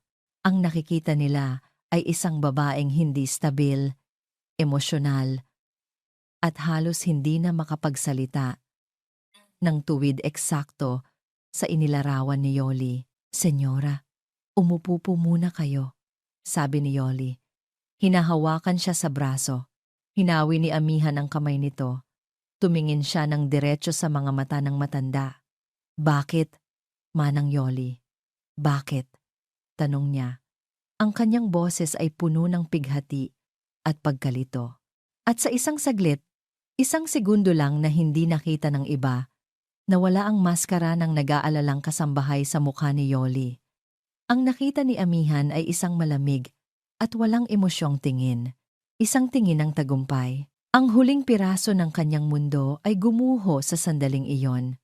Ang pagtataksil ay totoo. At ito ang pinakamasakit sa lahat. "Sa tingin ko po ay nakita na namin ang kailangan naming makita," sabi ni Mrs. David sa mahinahong tono. "Base sa aming paunang assessment at sa kapakanan ng bata, pansamantala po muna siyang dadalhin sa isang DSWD-accredited shelter habang iniimbestigahan pa po natin ang sitwasyon." "Hindi," sigaw ni Amihan. Sinusubukan ang lahat ng kanyang lakas para labanan ang epekto ng gamot. "Hindi niyo siya pwedeng kunin. Anak ko siya." Ngunit ang kanyang mga salita ay walang bigat. Ang kanyang katawan ay ayaw sumunod. Pumasok ang dalawa pang social worker at kasama nila si Sinag na halatang kinuha mula sa hardin. Nang makita ni Sinag ang sitwasyon ang mga hindi kilalang tao, ang umiiyak niyang ina agad siyang tumakbo patungo kay Amihan. Nanay, anong nangyayari?" Takot na tanong niya. Ngunit bago pa siya makalapit, isang social worker ang humarang sa kanya. "Halika muna iho, sasama ka muna sa amin." "Ayoko!" "Nanay." Ang sigaw ni Sinag ay parang isang punyal na tumusok sa puso ni Amihan. Sinubukan niyang tumayo. Sinubukan niyang abutin ang kanyang anak, ngunit ang kanyang mga binti ay parang naging jelly. Napaluhod siya sa sahig. "Sinag, anak." Bulong niya. Ang kanyang paningin ay nanlalabo na. "Nanay." "Wag po." "Nanay." Ang mga sigaw na iyon ang huling narinig niya habang hinihila palayo ang kanyang anak. Ang tunog ng pag-iyak nito ay dahan-dahang humihina habang sila'y papalayo sa pasilyo, hanggang sa tanging ang nakakabinging katahimikan na lang ang natira. Naiwan si Amihan, nakaluhod sa gitna ng malawak na sala, mag-isa. Ang tasa ng tsaa ay nakataob sa sahig. Ang natirang likido ay dahan-dahang sinisipsip ng mamahaling alpombra. Wala na ang mga taga-DSWD. Wala na si Yoli. Wala na si Sinag. Wala nang natira. Dahan-dahang bumukas ang pinto ng sala. Pumasok sina Lazaro at Marisol. Hindi sila nagmamadali. Ang kanilang mga mukha ay kalmado. Ang kanilang mga mata ay walang awa. Tumingin sila sa nakaluhod na babae sa sahig. Ang babaeng minsan nilang tinawag na ina, na ngayon ay isang talunang reyna na walang kaharian. Huminto si Lazaro sa kanyang harapan. Tiningnan niya ito mula sa itaas. Ang kanyang anino ay bumabalot sa anyo ni Amihan. "Tapos na ang laro, Amihan." At sa mga salitang iyon, ang huling hibla ng lakas ni Amihan ay bumigay. Ang kanyang mga mata ay pumikit at ang kanyang katawan ay bumagsak sa malamig na sahig na marmol. Ang kadiliman. Iyon ang unang naramdaman ni Amihan. Isang kadilimang malamig at mabigat, katulad ng kadiliman sa loob ng kabaong. Sa isang saglit, inakala niyang bumalik siya roon, na ang lahat ay isang masamang panaginip lamang. Ngunit may isang tinig na tumatawag sa kanya. Isang pamilyar na tinig na pilit bumabasag sa kanyang pagkagupo. "Amihan, Amihan, gumising ka." Dahan-dahan niyang iminulat ang kanyang mga mata. Ang una niyang nakita ay ang nag-aalalang mukha ni Diwa na nakaupo sa tabi ng kanyang kama. Nasaan siya? Nasa kanyang silid. Ang liwanag ng umaga ay tumatagos sa bintana, ngunit para kay Amihan, gabi pa rin. Sisinag. Iyon ang unang salitang lumabas sa kanyang bibig. Ang kanyang boses ay paos at mahina. Ang mukha ni Diwa ay lumungkot. Wala na sila. Kinuha na nila siya. Ang katotohanan ay bumalik na parang isang malaking alon at muling nalunod si Amihan sa pighati. Ang sigaw ni Sinag habang hinihila palayo. Ang malamig na tingin ni Yoli, ang mapanuyang ngiti ni Lazaro. Napahagulhol siya. Isinubsob ang kanyang mukha sa mga palad. Wala na, Diwa. Umiiyak niyang sabi. Natalo na ako. Kinuha na nila ang lahat sa akin. Hinayaan lang siya ni Diwa na umiyak. Nailabas ang lahat ng sakit. Ngunit pagkatapos ng ilang minuto, hinawakan ni Diwa ang kanyang mga balikat. Ang mga kamay nito ay mahigpit at matatag. Hindi pa, sabi ni Diwa. Ang kanyang boses ay mababa ngunit puno ng isang bagong apoy. Hindi pa tayo tapos, Amihan. Inangat ni Amihan ang kanyang ulong puno ng luha. Pero paano? Wala na tayong armas. Wala na tayong pag-asa. Meron, sabi ni Diwa. Meron pang isa, isang sampal. Hindi malakas, ngunit sapat para magising ang diwa ni Amihan. Napatingin siya kay Diwa. Gulat. Hindi ito ang oras para sumuko, sabi ni Diwa. Ang kanyang mga mata ay nag-aalab. Ang babaeng nagligtas sa isang bata mula sa nag-aapoy na silid ay hindi susuko ng ganito kadali. Ang inang narinig kong nangako ng proteksyon sa kanyang anak ay hindi hahayaang manalo ang mga demonyo. Ang mga salita ni Diwa, kasama ng sampal, ay tila isang boltahe ng kuryente na gumising sa bawat himaymay ng kanyang pagkatao.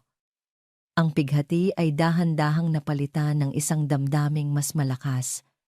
Galit, isang nagngangalit at dalisay na galit na nagbigay sa kanya ng bagong lakas. Pinunasan niya ang kanyang mga luha.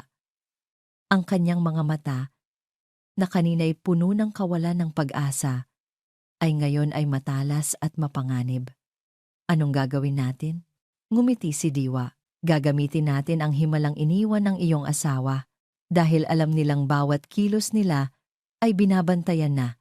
Naghintay sila hanggang sa pinakamalalim na oras ng gabi. Habang ang buong mansyon ay natutulog, tahimik silang pumasok sa malawak na opisina ni Don Augusto. Sa likod ng isang malaking painting ng isang barko sa gitna ng karagatan, naroon ang isang bakal na pinto na halos hindi mapansin, isang safe. Ginamit ni Diwa ang susi na ibinigay sa kanya ni Don Augusto. Isang click ang narinig, isang tunog ng pagbubukas ng pag-asa. Ang loob ng safe ay hindi naglalaman ng ginto o pera. Naglalaman ito ng dalawang bagay. Isang makapal na folder na may tatak na huling habiling legal at isang maliit, lumang cassette tape recorder na may isang tape sa loob. Unang binuksan ni Amihan ang folder. Sa loob nito ay isang dokumento nakatali sa isang asul na ribbon. Isang last will and testament. Ngunit hindi ito ang testamentong alam ng lahat. Ang petsa ay isang linggo bago mamatay si Don Augusto. Binasa ni Diwa ang pinakamahalagang bahagi ng malakas. Ang kanyang boses ay nanginginig sa pagkamangha at ang natitirang 50% ng aking kabuuang ari-arian, kasama na ang controlling shares sa Montenegro Shipping Lines, ay ipinapamana ko sa aking nag-iisang apo, ang anak na lalaki ng aking asawang si Amihan Montenegro. Kung siya man ay matagpo ang buhay, napahawak si Amihan sa kanyang bibig. Ang kanyang asawa. Alam niya. O kung hindi man, nagduda siya. Nag-iwan siya ng paraan para protektahan sila. Mayroon pa, sabi ni Amihan. Kinuha ang cassette recorder. May isang maliit na libel na nakasulat dito. Para kay Diwa. Nanginginig ang mga kamay ni Diwa. Habang pinipindot ang play button. Ang tunog ng lumang tape ay umalingaw-ngaw sa tahimik na opisina at pagkatapos, ang boses ni Don Augusto, malalim, makapangyarihan, at puno ng isang nakatagong lungkot. Tunog ng tape na umaandar. Diwa, kung pinapakinggan mo ito, ibig sabihin ay wala na ako. At ibig sabihin, tama ang aking mga hinala. Isang pagbuntong hininga ang narinig sa tape. Hindi ako naniwala kailanman na namatay ang anak ni Amihan. Isang pakiramdam ng isang ama. Isang kutob na hindi ako pinatulog sa loob ng 8 taon. Sinubukan kong mag-imbestiga ng palihim, ngunit ang aking mga anak, si Lazaro at Marisol, sila'y naging napakagaling sa pagtatago ng kanilang mga sikreto. Nakikita ko ang kasakiman sa kanilang mga mata, Diwa, isang kasakimang kinatatakutan kong magiging sanhi ng kanilang pagbagsak at ng pagkasira ng lahat ng aking pinaghirapan. Isang mahabang katahimikan. Ibinibigay ko sa iyo ang testamentong ito bilang huling sandata. Alam kong ikaw lang ang mapagkakatiwalaan ko. Hanapin mo ang aking apo, Diwa. Hanapin mo ang nawawalang piraso ng puso ni Amihan. Ibigay mo sa kanila ang nararapat at parusahan mo ang mga nagkasala, kahit pa sila'y sarili kong dugo. Ibalik mo ang dangal sa pangalang Montenegro. Ang tunog ng tape ay huminto. Isinara ni Diwa ang recorder. Nagkatinginan sila ni Amihan sa gitna ng dilim. Wala ng luha. Wala ng takot. Ang natitira na lang ay ang nag-aalab na apoy ng katarungan. Ano ang plano? Tanong ni Amihan. Ang kanyang boses ay kalmado na, ngunit may bigat na kayang magpayanig ng isang imperyo. Ngumiti si Diwa, isang ngiting matalas at mapanganib. Hindi natin sila lalabanan sa korte ng batas. Masyado na nilang kontrolado iyon. Lalabanan natin sila sa kanilang sariling teritoryo. Kinuha niya ang kanyang telepono.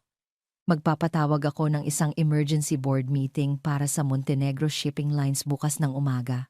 Isasama ko sa imbitasyon ang lahat ng miyembro ng board, ang mga top executive, at ang piling mga miyembro ng media. Oras na para sa huling paghuhukom. Ang boardroom ng Montenegro Shipping Lines ay isang silid na binuo para sa kapangyarihan. Ang mesa na gawa sa isang buong piraso ng nara ay napakakintab na halos masisilayan mo ang iyong refleksyon dito. Ang mga matataas na bintanang salamin ay nagbibigay ng tanawin ng buong lungsod ng Maharlika. Dito, ang mga desisyong nagkakahalaga ng bilyon-bilyon ay ginagawa. At ngayon, dito rin magaganap ang isang paghuhukom. Nasa magkabilang dulo ng mesa, sina Lazaro at Marisol. Sila ang hari at reyna ng kanilang bagong kaharian. Ang kanilang mga mukha ay puno ng kumpiyansa at tagumpay. Nasa paligid nila ang mga miyembro ng board, mga taong ang katapatan ay nabili na ng pera at mga pangako. Sa isang sulok, tahimik na nakatayo ang ilang piling mamamahayag, handang itala ang makasaysayang pagpapasa ng kapangyarihan. Salamat sa inyong pagdalo sa maikling notisyang ito. Panimula ni Lazaro. Ang kanyang boses ay umaalingaw-ngaw sa silid. Gaya ng alam na ninyo. Ang aking ina, si Amihan Montenegro, ay kasalukuyang nagpapagaling mula sa kanyang karamdaman. Dahil dito, at sa kapakanan ng kumpanya, napagdesisyonan ng korte na pansamantala, hindi niya natapos ang kanyang sasabihin. Ang malaking pinto ng boardroom ay bumukas ng malakas. Ang lahat ay napalingon. Pumasok si Amihan. Hindi na siya nakaluksa. Nakasuot siya ng isang makinang na puting bestida, simpleng ngunit elegante. Ang kanyang buhok ay maayos na nakapusod. At ang kanyang mukha ay walang bakas ng luha o pagkatalo. Sa kanyang tabi ay si Diwa Silang. Dala-dala ang isang itim na briefcase na parang armas ng isang general. Ang katahimikan sa silid ay nakakabingi. Ang pagkabigla sa mukha ni Lazaro at Marisol ay hindi maitatago. Amihan? Gulad na sabi ni Lazaro. Anong ginagawa mo dito? Hindi ka dapat. Ito pa rin ang kumpanya ng asawa ko, Lazaro. Sagot ni Amihan. Ang kanyang boses ay kalmado ngunit may bigat na yumanig sa buong silid. Naglakad siya papalapit sa mesa. Ang kanyang bawat hakbang ay puno ng awtoridad. At bilang asawa niya, may karapatan akong magsalita. Wala ka ng karapatan dito! Sigaw ni Marisol, hindi na napigilan ang sarili. Ikaw ay isang baliw na manahimik ka. Putol ni Amihan. Hindi man lang siya tiningnan. Ang kanyang mga mata ay nakapako kay Lazaro. Nandito ako para itama ang lahat ng kasinungalingan ninyo. Tapos na ang laro, mariing sabi ni Lazaro. Wala ka ng ebidensya. Diyan ka nagkakamali. Ngumiti si Diwa. Binuksan niya ang briefcase. Inilabas niya ang 2 dokumento, ang resulta ng DNA test at ang bagong testamento ni Don Augusto. Inilapag niya ito sa mesa para makita ng lahat. Isang pekeng testamento! Mabilis na sabi ni Lazaro. Ang orihinal na kopya ay nasa kamay na ng korte, kasama ang isang notaryo na handang tumestigo sa legalidad nito, kalmadong sagot ni Diwa. At kung iyan ay hindi pa sapat, inilabas ni Diwa ang maliit na cassette recorder. Mayroon kaming isang testigo, sabi niya. Isang testigong hindi ninyo kayang bilhin o takutin.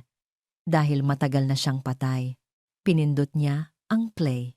Ang boses ni Don Augusto Montenegro ay pumuno sa boardroom.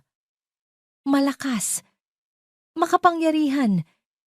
Mula sa kabilang buhay, habang tumutugtog ang tape, ang bawat salita ay parang isang pako na ibinabaon sa kabaong ng kasinungalingan ni Lazaro at Marisol, ang pagdududa ng kanilang ama. Ang utos niyang hanapin ang nawawalang apo, ang kanyang huling hiling na parusahan ang mga nagkasala, kahit pa sila'y sarili kong dugo. Ang mga mukha ng miyembro ng board ay nagbago mula sa pagsuporta patungo sa pagkabigla at pagkatapos ay sa pagkasuklam. Ang mga kamera ng media ay walang tigil sa pag-record. Ang kulay sa mukha ni Lazaro ay nawala. Napatingin siya kay Marisol, na ngayon ay nanginginig na sa takot. Tapos na. Alam na nila, nang matapos ang tape, isang matagal na katahimikan ang bumalot sa silid. Biglang bumukas muli ang pinto.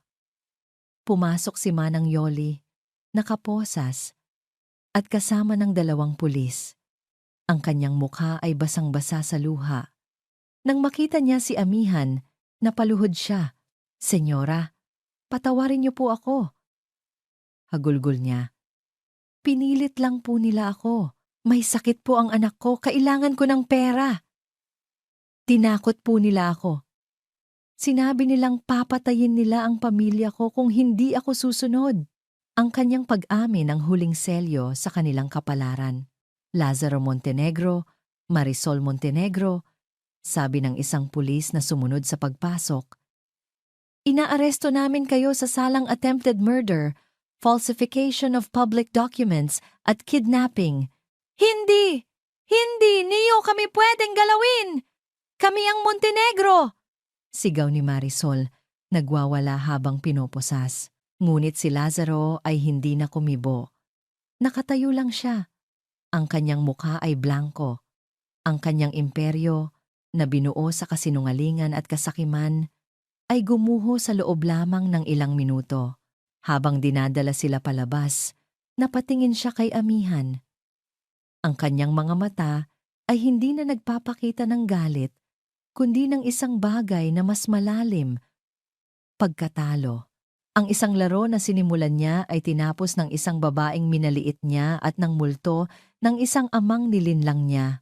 Nang mawala na sila, nang ang lahat ng kaguluhan ay humupa, si Amihan ay nakaramdam ng isang kakaibang kahungkagan.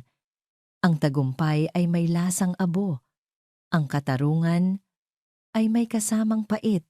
Biglang bumukas muli ang pinto sa huling pagkakataon. Isang social worker mula sa DSWD ang pumasok at sa likod niya, si Sinag. Nang makita niya si Amihan, ang kanyang mga mata ay nanlaki. Ang pagod at takot sa kanyang mukha ay napalitan ng purong kaligayahan. Nanay, tumagbos siya. Isang maliit na figura na tumatakbo sa isang malawak na silid, patungo sa nag-iisang lugar na matatawag niyang tahanan.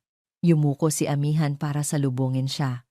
Ang kanilang pagyayakap ay mahigpit, puno ng mga luhang hindi na kailangan pang pigilan.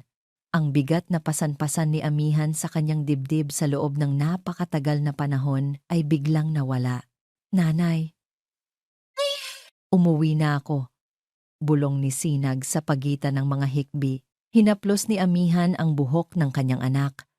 Ang kanyang nawawalang bituin na sa wakas ay natagpuan na. Oo, anak, sagot ni Amihan. Ang kanyang boses ay puno ng pagmamahal at kapayapaan. Nasa bahay ka na. Lumipas ang 6 na buwan. Ang Hacienda Silangan na minsan ay naging isang palasyo ng takot at pagtataksil ay dahan-dahang natututong huminga muli. Ang hangin ay hindi na mabigat sa mga lihim. Sa halip, dala na nito ang halimuyak ng mga bagong tanim na rosal sa hardin at ang matamis na amoy ng kapeng, inihahanda tuwing umaga.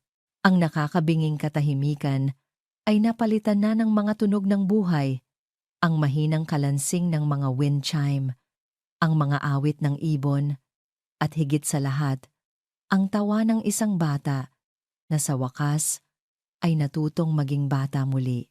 Sa ilalim ng malaking puno ng mangga, sa isang duyan na yari sa yantok, nakaupo si Amihan. Sa kanyang kandungan, nakahilig si Sinag, na ngayon ay mas kilala bilang Sinag de Montenegro.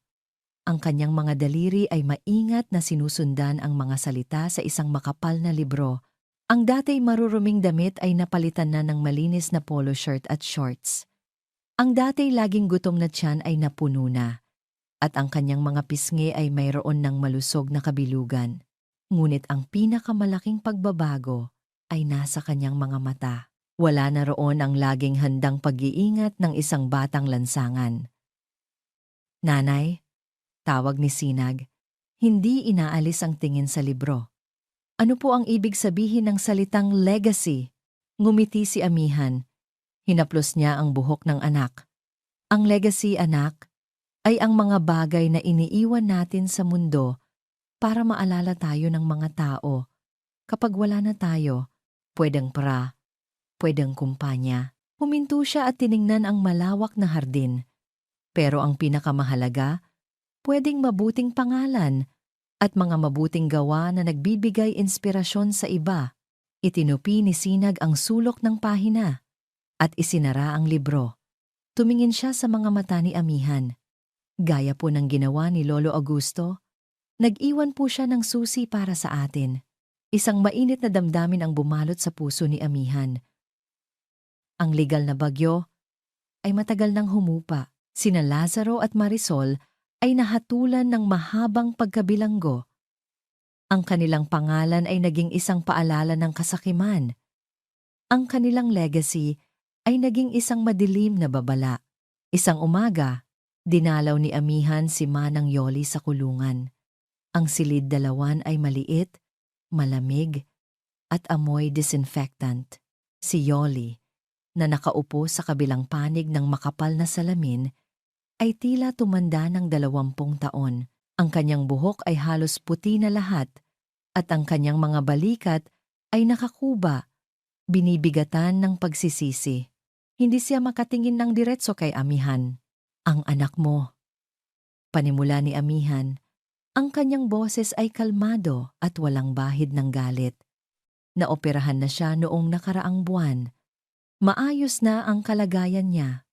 Nakalabas na ng ospital. Dahan-dahang inangat ni Yoli ang kanyang ulo.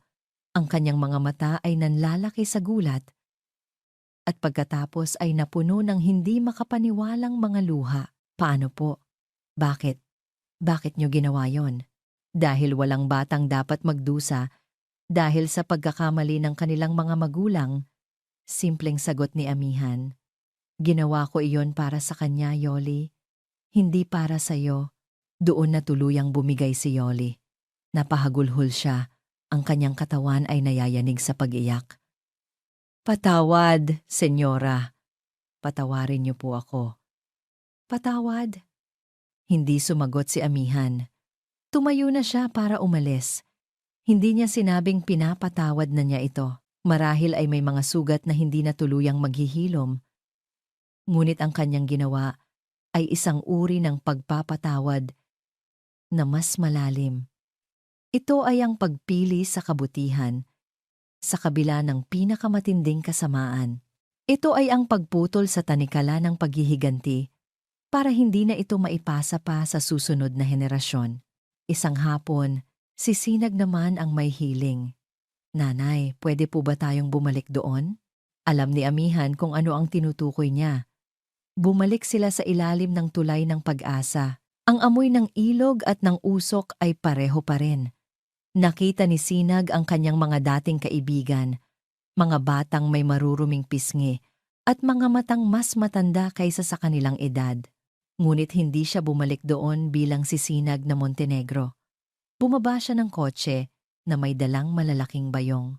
Sa loob, hindi mga laruan o pera, kundi mga nakabalot na kanin at mainit na sinigang at mga supot ng pandesal na bagong luto.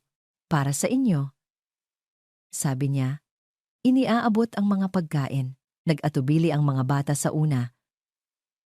Ngunit nang ngumiti si Sinag ang pamilyar niyang ngiti, nakilala nila siya. Sinag! Mula sa loob ng kotse, pinanood ni amihan ang kanyang anak na nakikipagkwentuhan at nakikipagtawanan sa mga dati nitong kasama. Ibinabahagi ang biyayang mayroon siya ngayon. Doon niya naintindihan, ang pagiging Montenegro ay hindi lang tungkol sa pangalan o sa yaman. Ito ay tungkol sa responsibilidad.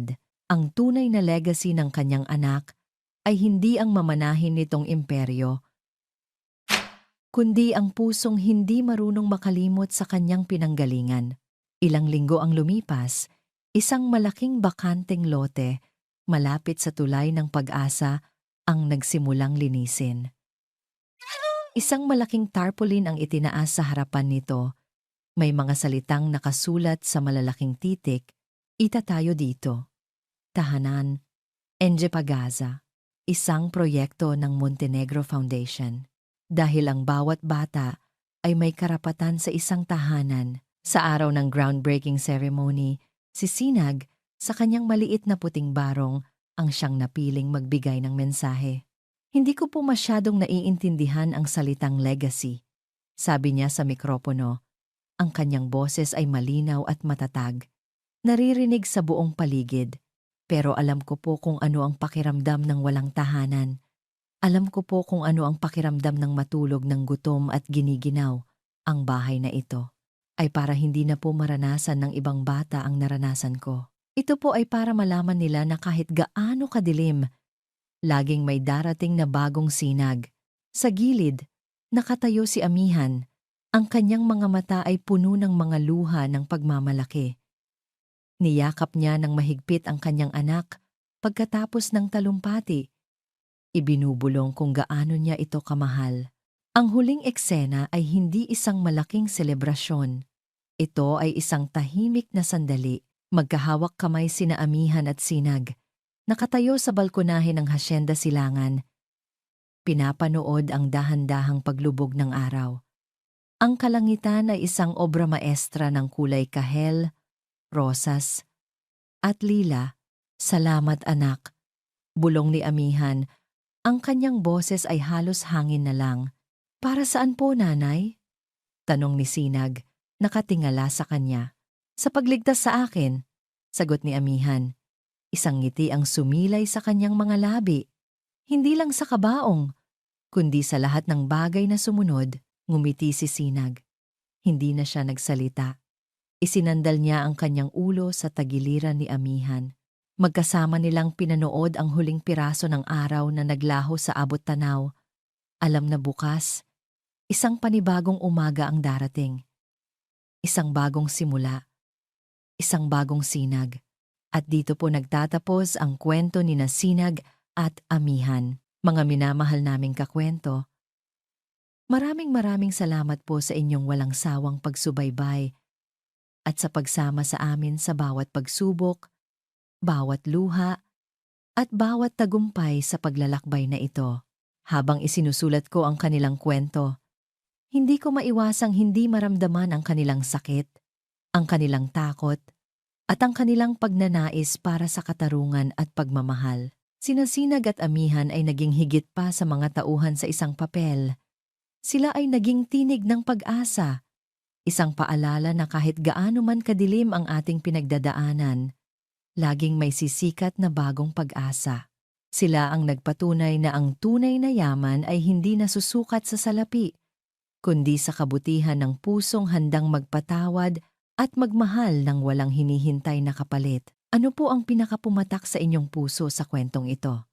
Mayroon po bang eksena na hindi ninyo malilimutan? Inaanyayahan ko po kayong ibahagi ang inyong mga saloobin sa comment section sa ibaba.